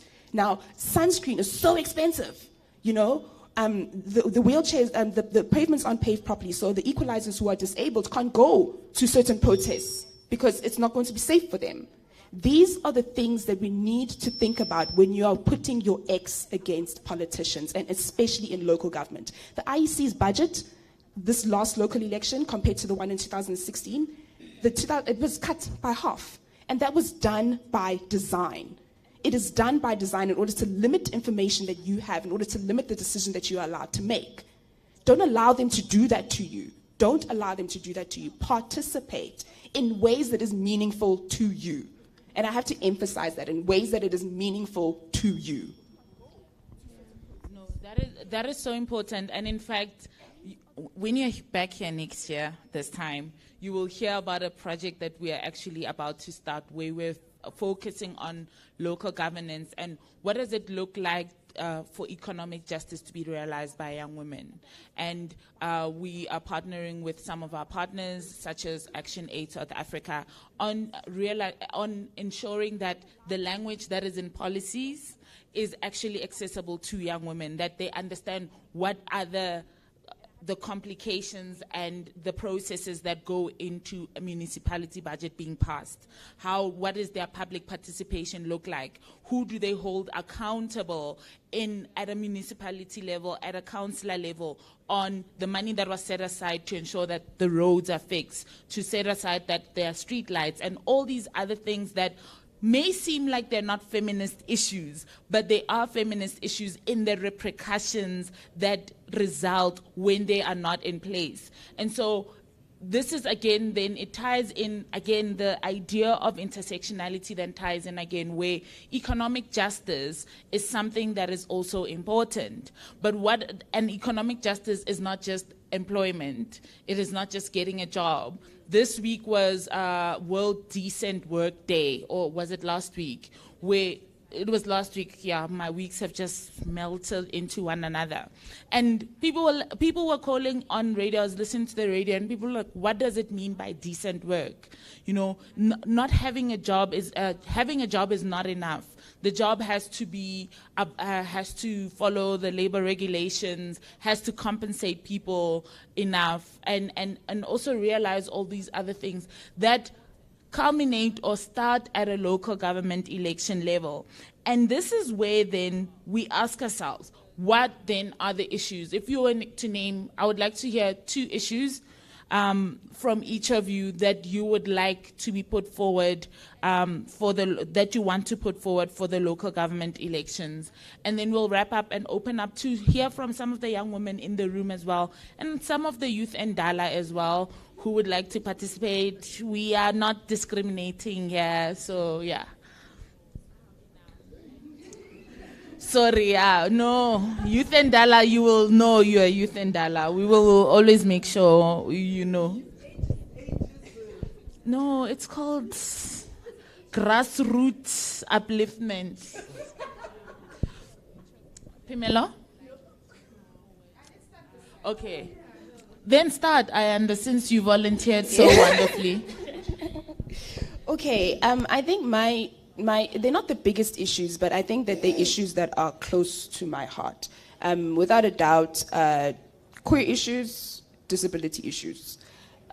Just because in my family, those are the issues that I see family members are affected most by. And so with queer issues for me, I just wish that our government could do more to protect queer people. In Pietermaritzburg a couple of weeks ago, there was a horrendous murder of a lesbian couple. Before that, a week before that, there was a murder of a beautiful trans woman, you know, and it just speaks to the fact that even though we have these laws in this country, we still have a lot more work to do when it comes to protecting the LGBTQA plus community. Disability, your moment of silence. The lack of care for people who are disabled, your secret shopper, please continue. And I would even go as far as to expand that towards other issues such as getting a grant. So those are my 2 issues, definitely disability and queer rights for me. My 2 issues is gender equality, education. Okay, the last one is GBV though. Yeah. It's only meant to be 2. Oh yes, 3. So my 2 issues, I think I share the same with Ayanda. One of these 2 issues are very close to my heart. So first one is gender-based violence. Because I come from a gender-based violence and femicide organization, so gender-based violence is a very important issue that I feel like needs to be prioritized in the next local government elections. And then school safety, guys. Kids, when you were saying that of the grade 3, I was just like, that's just one of many stories that we hear of kids as young as 8 years old committing suicide or being bullied, you know. So I think more focus needs to be put on school safety, you know, because school safety is not just, you know, it's not just bullying, it's transport issues, you know, so there's just a lot. So my 2, gender-based violence and school safety. Yeah, they've mentioned quite a lot, so I will only highlight 1, which is service delivery in healthcare facilities, SRHR services for my youngins, please. And I would now like to, you know, I think, again, all these issues are interconnected. I like the fact that everyone kind of mentioned an issue that impacted them personally in somehow. And this goes back to what Audre Lorde said when she said the personal is political. many of us are sitting here as activists, as people who work for the organizations that we work with, as people committed to the issues that we are committed to because it has happened to us or someone close to us. And we realized that something was wrong and we wanted to make a difference in it. And this is why we cannot extricate ourselves from the struggles of the communities that we live in, because they are deeply, deeply personal. But they are also deeply political, right? Your decision to be openly queer, for instance, is literally, quite literally, a matter of life and death in many cases. Unfortunately, it is. And even as we think we're having, I talked about this being Soul City's birthday month, but it's also South African and African Queer Month, Pride Month, right, where we also highlight these issues on a larger level around queer people realizing their rights, seeing the policies and the laws that have been passed for the protection of queer people's lives, rights, and their ability to live their lives to the fullest be realized. We just come out of Disability Month, right, which is something that we, like, again, when we think about we can't be feminist without being intersectional. So issues around ensuring that schools are friendly for or are equipped to handle children with disabilities and cater for them in different ways is also some of the important issues that we need to talk about and also highlight as a way of doing our advocacy. Suicide amongst young people. In fact, just this coming week, we wrote, FINA wrote an op-ed around why patriarchy and youth mental health crises are interlinked, right?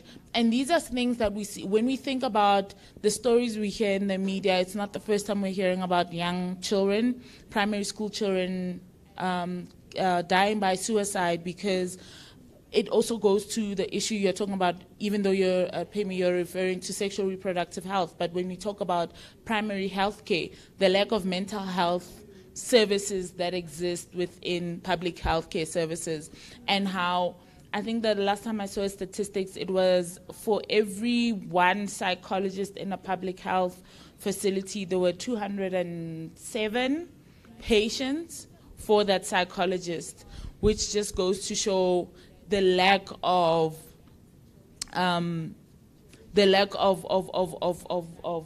resources to give people bursaries. We have an unemployment problem, but yet we don't have enough psychologists. So it's all of these issues are interlinked with one another, and I'd like for us to spend the next 15 to 20 minutes just discussing, hearing from the audience. Please, young people, don't be quiet.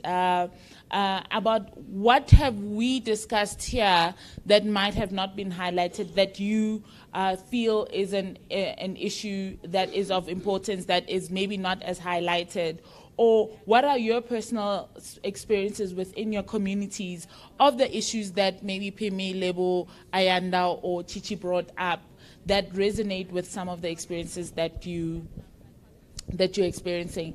And do not make me pick on you, because I already have people I'm going to pick on. Thank you. Yo, do you see how the hands went up the minute I threatened? Violence is not the answer. That's all I'll say. Violence is not the answer, but I had to. So I'm going to leave here now to know, Fina, I'll do it. Yeah, I'll take it. Okay, all right. We'll start this side and maybe go that way. That's what I'm thinking, yeah. It's here. Please mention the name of the organization you come from and your name, and just, yeah, you can stand up so the room sees you. Hello, everybody. My name is Oamogetswe, and I am from the Black Women Caucus as well. Wow, the panel today was absolutely incredible. I think, you guys shared a lot of different views, and they all come together. It makes sense why your views are the way they are. And my question in particular, I think an important issue rather, I think in every discussion there needs to be something that we take home, right? And an important question, and I think that we all need to maybe answer it in our hearts, but allow the panel to lead us in this question, right? And so what are the strategies that can be employed, right, to effectively integrate the young women's agenda into the party manifestations and campaigns moving towards the local government elections? Thank you. Hello, everyone.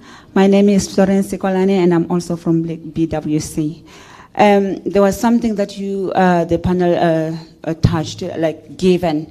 When you say we are given positions, is it that women in the classroom, they come second, or they don't even listen more than men? Because when you say we are given, that means that's the position that we give to ourselves. But women, we are able, we are active, we can do it, we can change, you can bring change, you can do better, we can, we deserve whatever men they deserve. We deserve better, we are more of like, getting things done than sending a message. So in a part of like, again, you say the gender equality, does that include like salaries? Because you find that women and men are doing the same work, but women are being paid less. So when you're looking at that, is that men, they spend more money better, or women, they spend less money than men? So it's something that we deserve as women. We're not going to stand there and say we are being given.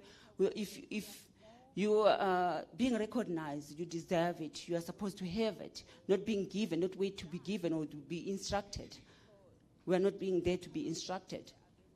Thank you. Good morning, Bagaitso. I'm from Black Woman Caucus Organization. The young people le bantle ebile le rutegile Mpemelo Chichi Ayanda Lebogang.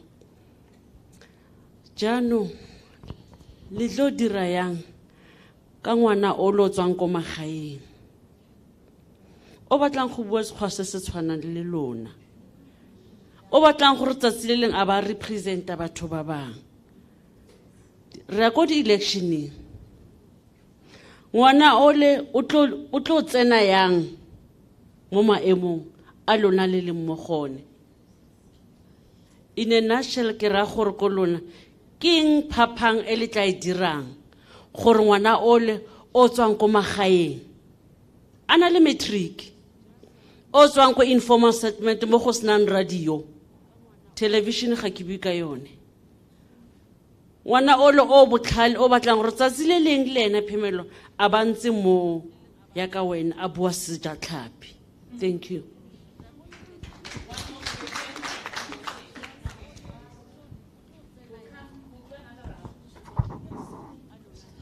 Good morning, everyone. Happy Pride Month. And happy World Mental Health Day. My name is Selokela Slu Molamudi. I wear many hats, so I'll just say I'm an active citizen. I have a couple of questions, Bonso. So one, what does representation really mean for young people?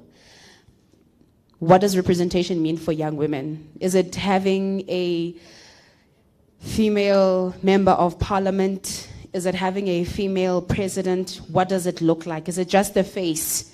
What does representation look like? The second question is, how do we strengthen active citizenry? Because I'm of the view that young people are active citizens, but it just happens in silos, and it just happens in an unconventional way. I've seen young people get together at parks and discuss policies. They do it on social media in a language they can understand. So how do we strengthen active citizenry? And finally, what is your take on intergenerational conversations? There is a sentiment that young people just want to wipe out the older generation. You see, they took offense when you said older, you see. But there's a sentiment that young people want to wipe out the older generation, that we don't want to listen to their views. How do we foster that intergenerational conversation? Be radical, be active, but still take lessons from the past. Thank you.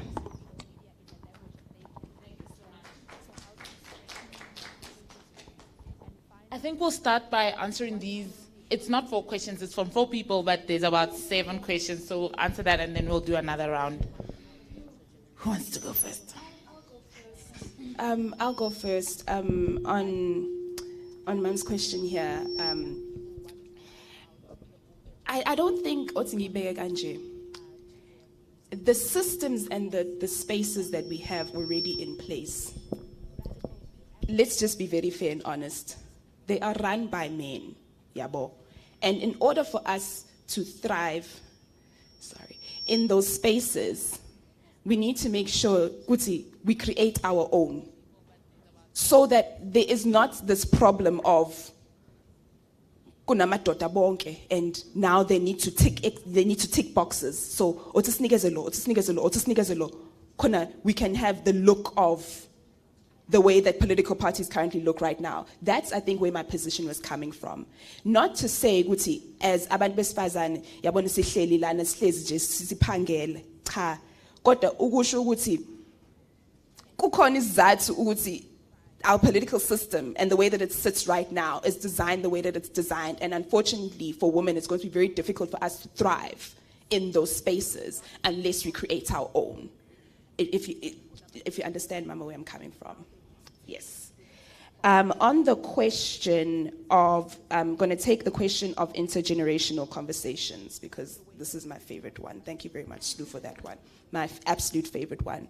Because I love having those kinds of conversations. I think that those kinds of conversations are incredibly important.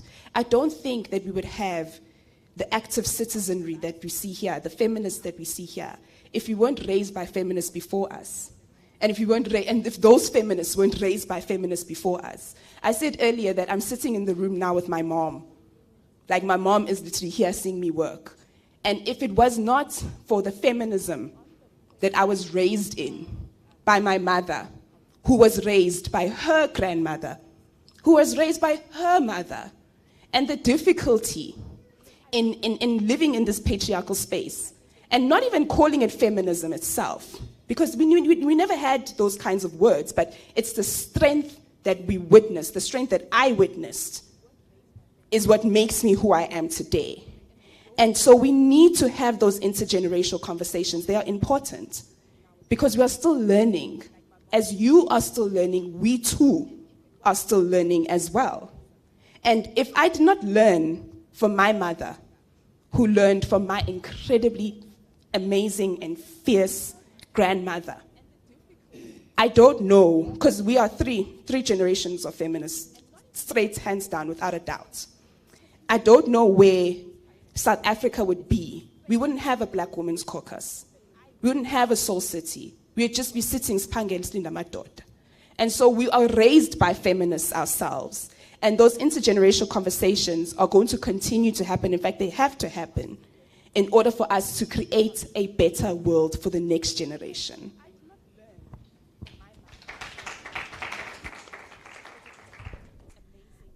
So I'd like to answer the question also on intergenerational engagement, and also how to strengthen active citizenry, right? So I also agree with Ayanda. You know, we have to, we have to be able, as young people, to actually sit in a room with our older generation to learn from them. You know, as much as, yes, we're young people, social media, we know TikTok, you know, everything is, you know, we are able to access technology, and it's easier for us to even access information from this technology. But we should also give ourselves the chance to sit down, because there's so much wisdom and knowledge from older people. I think last week, the 1st of October was International Day of Older Persons, and I went to some program where there were all these gogos, and I was the youngest person there. And I spoke to them and I said, this room is filled with so much wisdom. And it's unfortunate that young people were just like, these old people, they just want to tell us what to do. But we should also humble ourselves, sit down, and actually listen to the amount of wisdom that comes from these older generation, right? And then how to strengthen active citizenry. Oh, also social media is a very big opportunity for us to use, you know? You know the thing of tell a friend to tell a friend to tell a friend, you know. So we have things like reposting, retweeting. As soon as a poster of an event comes out, we need to be able to share, to say, hey, there's this event coming up. We need to, you know, mobilize amongst young people to say, come, let's go to this event. Let's go to this workshop. Let us go learn. Let us go and gain knowledge that we can be able to even share to grassroots communities, things like peer-to-peer education.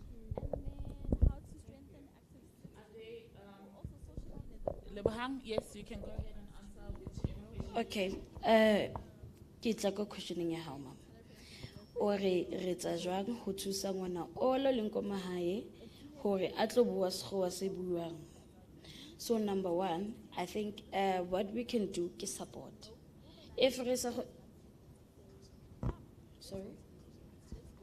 Okay. So what we need to do is support. And then we also need to mentor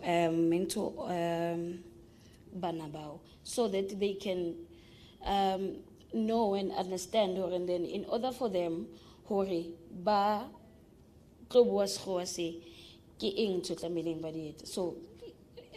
support and then support. Just to add, just to add on that. There's a language barrier, and I will speak to that. Like, I remember learning how to speak English was very tough and very traumatic for me. And it was literally my home language, and I'll be very honest, in the school system, my home language was beaten out of me. Just beaten out of me. If you speak a Zulu, like, hey, Zulu, like, don't speak that bush language in our schools. That's what they say. And so this issue of language becomes a barrier to young people. I will fully agree with you on that one. I can't enter into a space and go have and go where I'm from, is Kawin, and then be speaking like this. Absolutely not. You cannot do that because it would be ultimately disrespectful. Yeah, like what was it Pemelo or was talking about? You need to meet people where they are, and it's respectful to make sure that, you know, there's certain things that I can't speak about. So I can't go there with the national policy document and be like, hi, this is the document that was conceptualized in 2020, and in here there are concepts that we're going to be speaking about, demoralization of young people and unemployment. I can't speak like that. I cannot. What we need to do is tell a story. We need to tell a story. And how we do that is by making sure that we make the room inviting for people to enter. That's how, you know, I was talking about like my feminism earlier, just to link to what you were speaking about. My grandmother was telling me the story about the African beer riots, where women were beating men for going into municipal beer halls instead of drinking from the shebeens in the 1920s. I later learned about that when I was sitting in a lecture at Rhodes. But before I learned about that at Rhodes, I learned about it at home, sitting on the floor by my grandmother's knees, as she was telling me Bible stories and other stories of feminism. And I learned that through my home language, at home. And so that's where it always starts out, at home. But it's our responsibility, Tina, as us sitting here, to make sure that, Tina, ourselves, we make the room inviting for those young people, so that they're not seeing us speak this highbrow English, which I'm extremely guilty of, but you have got to know when to say when. And sometimes I need to keep quiet and let other people lead. Exactly. And I think I'm counting the questions because I don't want them to say I'm a bad moderator and I didn't make sure their questions are answered. So we've answered the one on strengthening active citizenship. We haven't actually gotten into Amkhetsu's question around what other strategies that we can use to put young women's agenda forward in the political landscape of South Africa. And then I think Mansara. Florence, sorry, I wrote sorry, I don't know where I got that. Askisma asked about are we given positions or do we take them up, you know? And how gender equality, does it also include salaries? And the last question from Slew was about what does representation mean and what does it look like for young women? Those are really difficult questions. If you want, do you want to call a friend in the audience? Fina, do you want to help with some of these questions around what does representation mean and look like, as well as what other strategies that need to be employed? Okay, I will have to bring the other mic.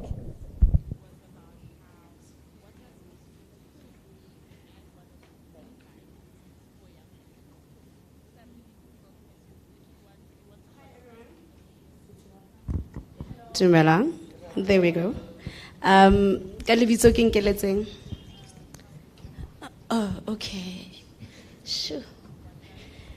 Ka lebitso ke nkeletseng Tsetsane from MBT Lifestyle. And I'd really just want to take a jab at the 1 year representation. But I'm also going to phrase it in such a way that I'm covered on the point that I wanted to make, right? When we say the problem is with the people that raise their hands in these political parties to represent us, right? Then my question becomes, where do these people come from? I get it. So if we are to look at the mother body, other party, the majority party, there is a system that these people are filtered through. I've worked with COSAS,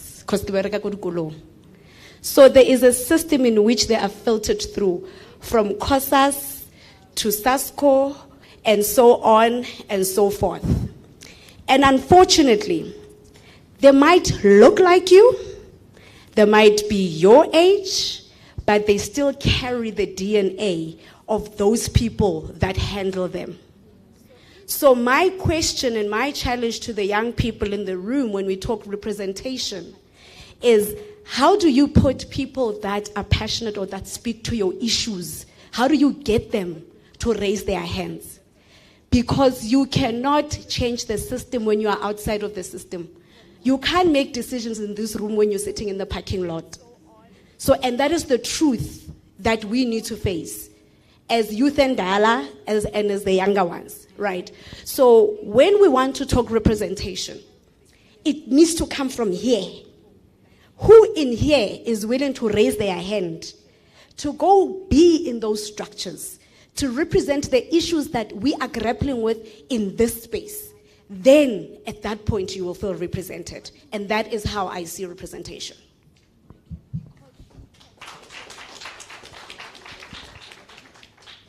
All right, thank you so much. I think we are all covered from round one. I'll start this side. There were hands this side that I didn't get to. I will get there. I will go this way. Yeah. We'll start here. You also screen board member, so I'm answering all your questions right now. Good morning. Is it morning? Is it still morning? Good morning, Oh yeah, okay. Good afternoon, everybody. My name is Abungile Plantini, and yes, she is the bag out of the cat, or the other way around. I am a Soul City board member. I just have to thank you all for such a powerful conversation that you all curated here, and you shared very important points, very enlightening. I just want to ask, I know there are those who voted and those who didn't, and after this conversation, I want to know, from those who didn't vote particularly, but from those who voted too, from this conversation, what have you learned? And what are you going to do differently during the local elections that you didn't do in the national elections?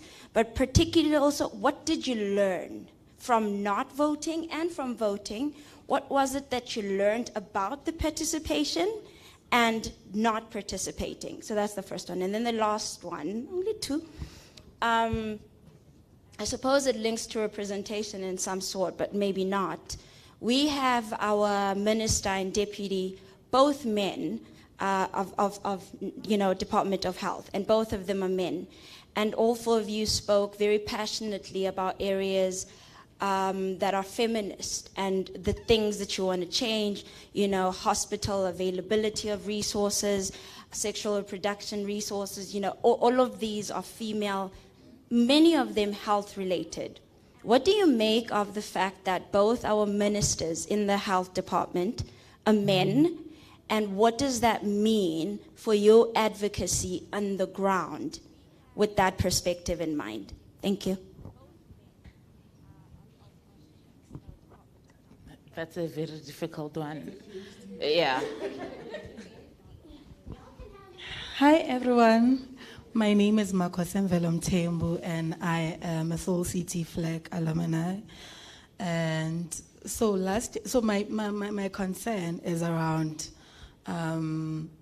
inclusivity when it comes to the policymakers. So sometime around last year, I went to a workshop where I was representing Soul City. And as soon as I walked in, a lady came to me to direct me where to make copies of papers and all that. So I knew, okay. So it's okay, good thing to me, but now it says, this is what my job is on the conference. I don't have a say in whatever they were discussing. And when I looked into the room, it was old people. Abadal. Yes, I love old people, but there was no representation of a young person. I was the youngest one, and my job was to make copies and all of that. And the conversation was around pregnant learners and how to improve that. And their thinking and how they were making input was so binary.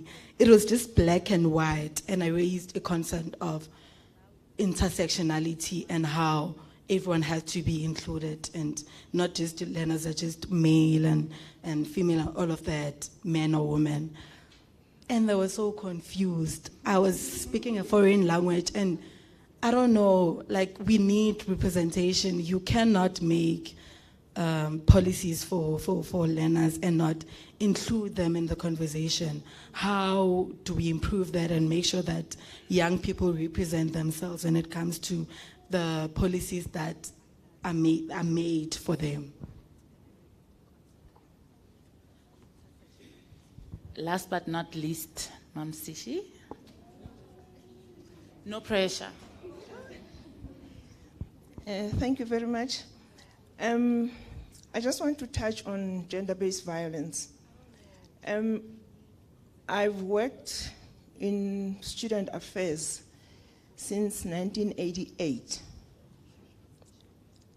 I started working at the University of Zululand and then moved to University of Johannesburg until I retired. What I've noticed is somebody talked about people in SASCO and all these other ANC Youth League and these other organizations that are in our universities. Some people from those organizations moved on to being members of parliament. And I can tell you right now, there are some of them who are perpetrators of gender-based violence in the universities. There was a lady in my residence who was molested by a boyfriend, and he would make her do the most kinkiest things you can think of. I actually cried when she talked to me about it. And the SRC had the audacity to come to me and say, because this girl had to go to lay a charge at the police station. The SRC had the audacity to come to me and say, can you talk to this lady to drop the charges? And I said, I'm born in a family of 5 ladies. I have 3 kids, 2 of them are girls. I'm looking after 330 girls in my residence. How can I stand here and say, you know what, my girl, forget about it. What if it happens to my child? Then what? So I refused. And I was hated by the SRC for doing that. And I said, I'm not here to make friends. I'm just here to guide you. I'm in loco parentis, which means I'm standing, in the place of your parents.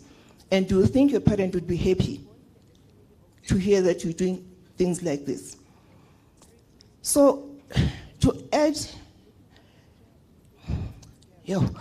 what the SRC did, this guy was elected as a gender officer at the university to add insult to what has happened to this child.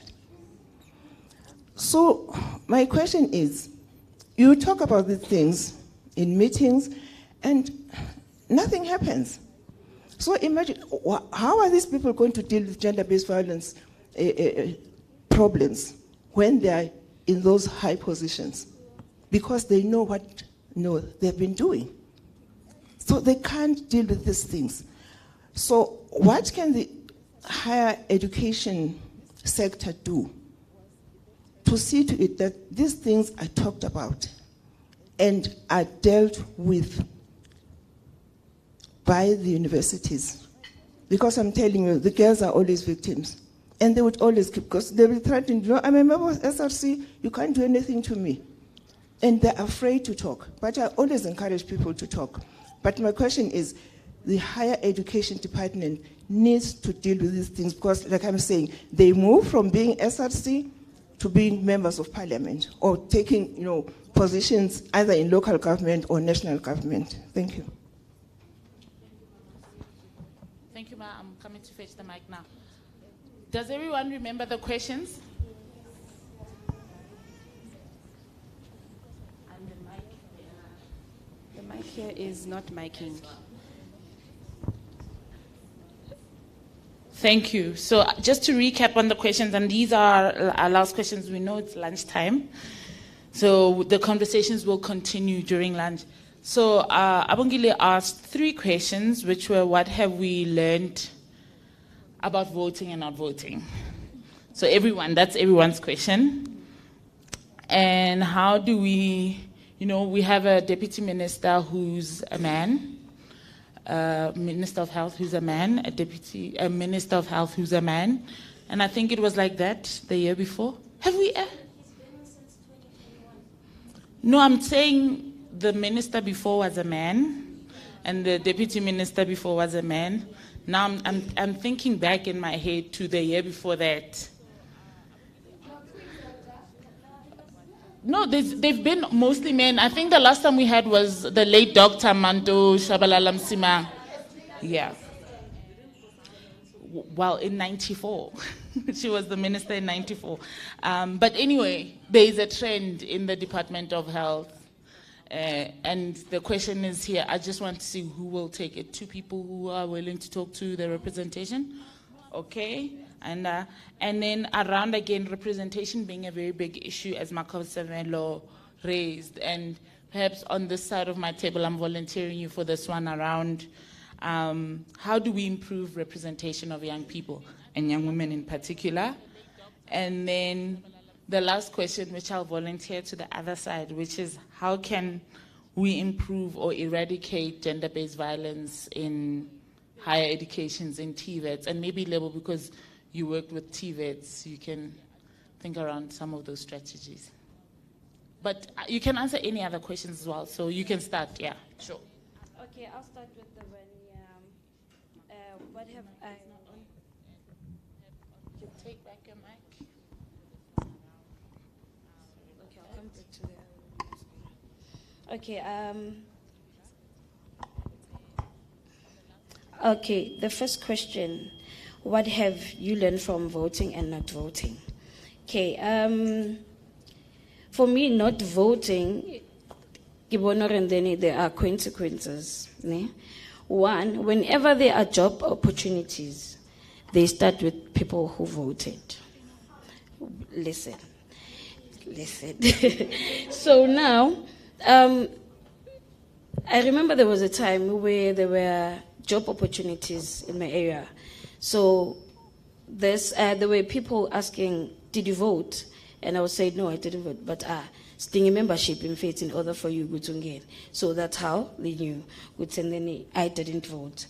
And also,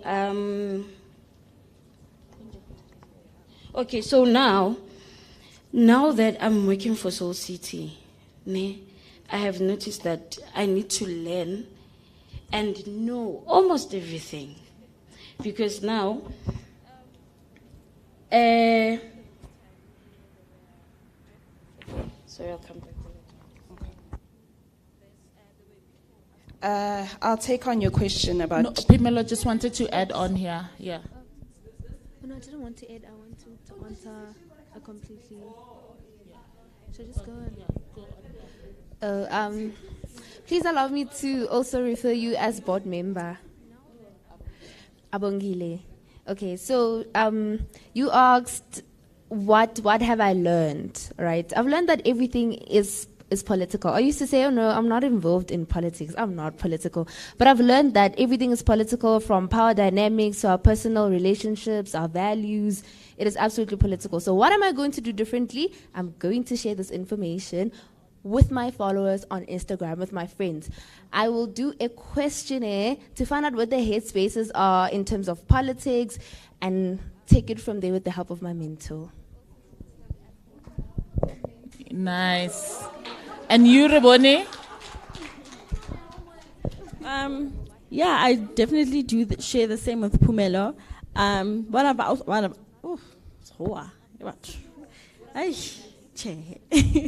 What I've learned from the last national elections, like I said at the beginning, when I was going through IEC and I saw that young people, there was shocking numbers that young people from the ages of 18 to 35, they did not go and vote. And the reason why maybe you'd ask, why didn't you go and vote? Like she said, I'm not into politics. It doesn't bother me, guy, you know. But like she said again, everything that we do involves politics. Whether school, work, jolo, everything involves politics. Everything involves politics.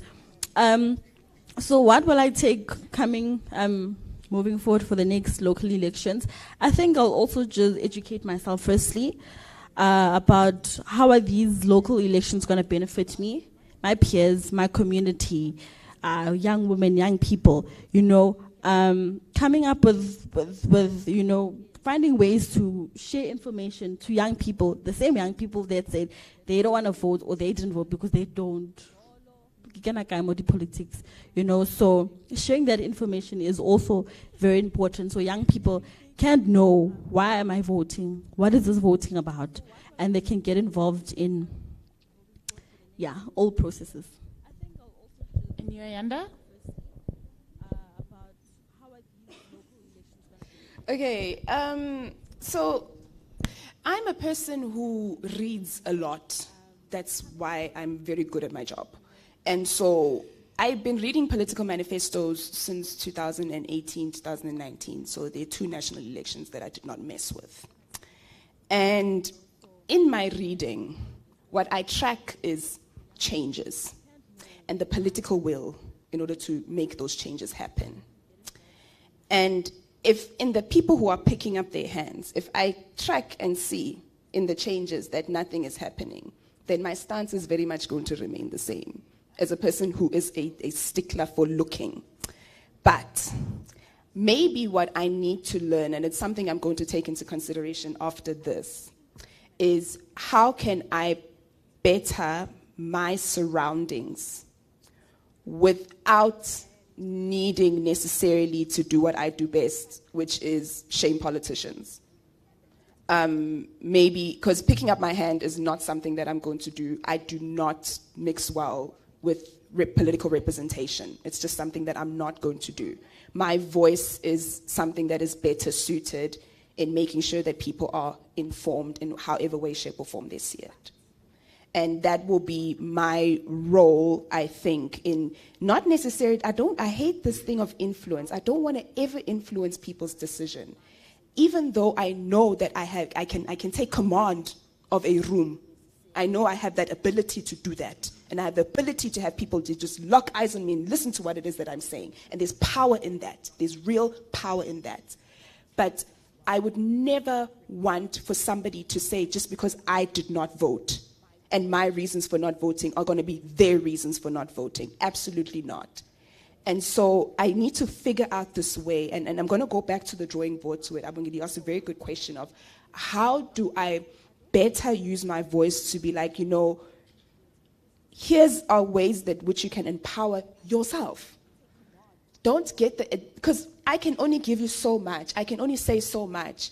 And this is from a very privileged position of being in university spaces, of having the internet and having to watch parliamentarians act a fool, and knowing full and well that I will never put my X against those people's names because I see how they work. But I had that privilege. So how do I extend those resources to those who need them? On the ministers, on the health ministers, can I just speak on that quickly? Life testimony happened under Minister Aaron Motsoaledi. How does that man still have a job in GNU today while life testimony happened, where people who were the most vulnerable in the country were left to die? And they are still dealing with that now. What that tells me is that patriarchy is running front and center. Because what happened with Batabile Dlamini in 2013 and 2014 left the most vulnerable people to have money gouged out of their SASSA grants by a Switzerland company. Where is she now? She's not in politics right now as it currently stands, and rightfully so. But Aaron Motsoaledi, who is responsible for 144 people dying, is still in the health system right now, speaks to what we are seeing in health right now, which is a whole lot of nothing. Okie dokie. I'm just watching that we are right on time, but I'll just give the other three speakers just wrapping thoughts, 1 minute each, and then thank you so much to everyone for participating. Thank you for listening to our presentations on the year that was 2023-2024, and we look forward to walking the journey of 2025 and 2026 with you, 2024-2025 with you, and 2025 and 2026. But just a round of applause for once they've given their final thoughts, and then we can go have lunch. And I'll let you know the logistics once they're done. Okay. I wanted to say, working for Soul City just made me change my mind about voting, especially today's topic. And this is what I'm going to do. Mang Pumalap. I have RISE members. I'm going to ask them if they did vote. If they didn't, I'm going to ask them what did they learn from this. And I'm hoping that they also have changed their mind.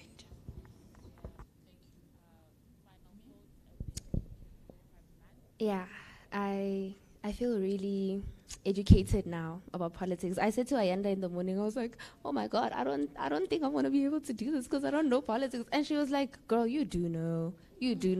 So I'm really educated now, and to all the young people in the room, we are directly or indirectly involved in politics. So the least we can do is to really take space and be in charge. Take the opportunity that is represented to us. Let us vote. There's nothing as your opinion does not matter, because it does.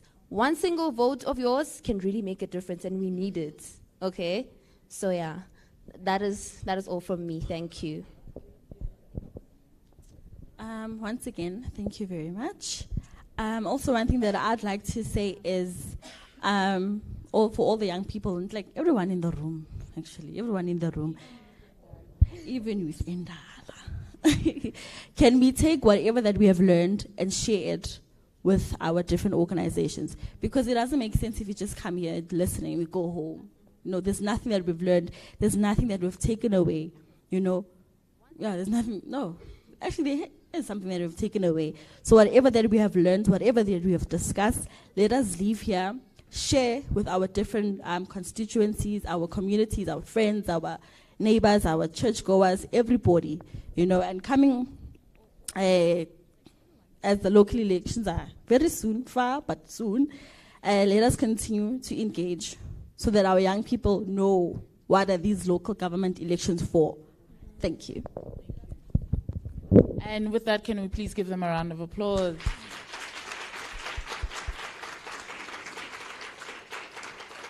Thank you so much to our audience that was online throughout this. We appreciate you, and we've seen some of the comments that have been coming through. But with that, I think the program of the day is concluded, and I will just talk lunch logistics as we leave. right? And we'll get into the dining hall on the other side. But let's continue this conversation while we have lunch. Please take photos in front of our banners as well. Tweet us, Instagram us, put us on your stories, follow us, share our content. Thank you so much. Bye. We appreciate Jen. We've seen some of the comments that have been coming through. But with that, I think the program of the day is concluded. And I will just talk lunch logistics as we leave. We go right, and we'll get into the dining hall on the other side. But let's continue this conversation while we have lunch. Please take photos in front of our banners as well. Tweet us, Instagram us, put us on your stories, follow us, share our content. Thank you so much. Bye.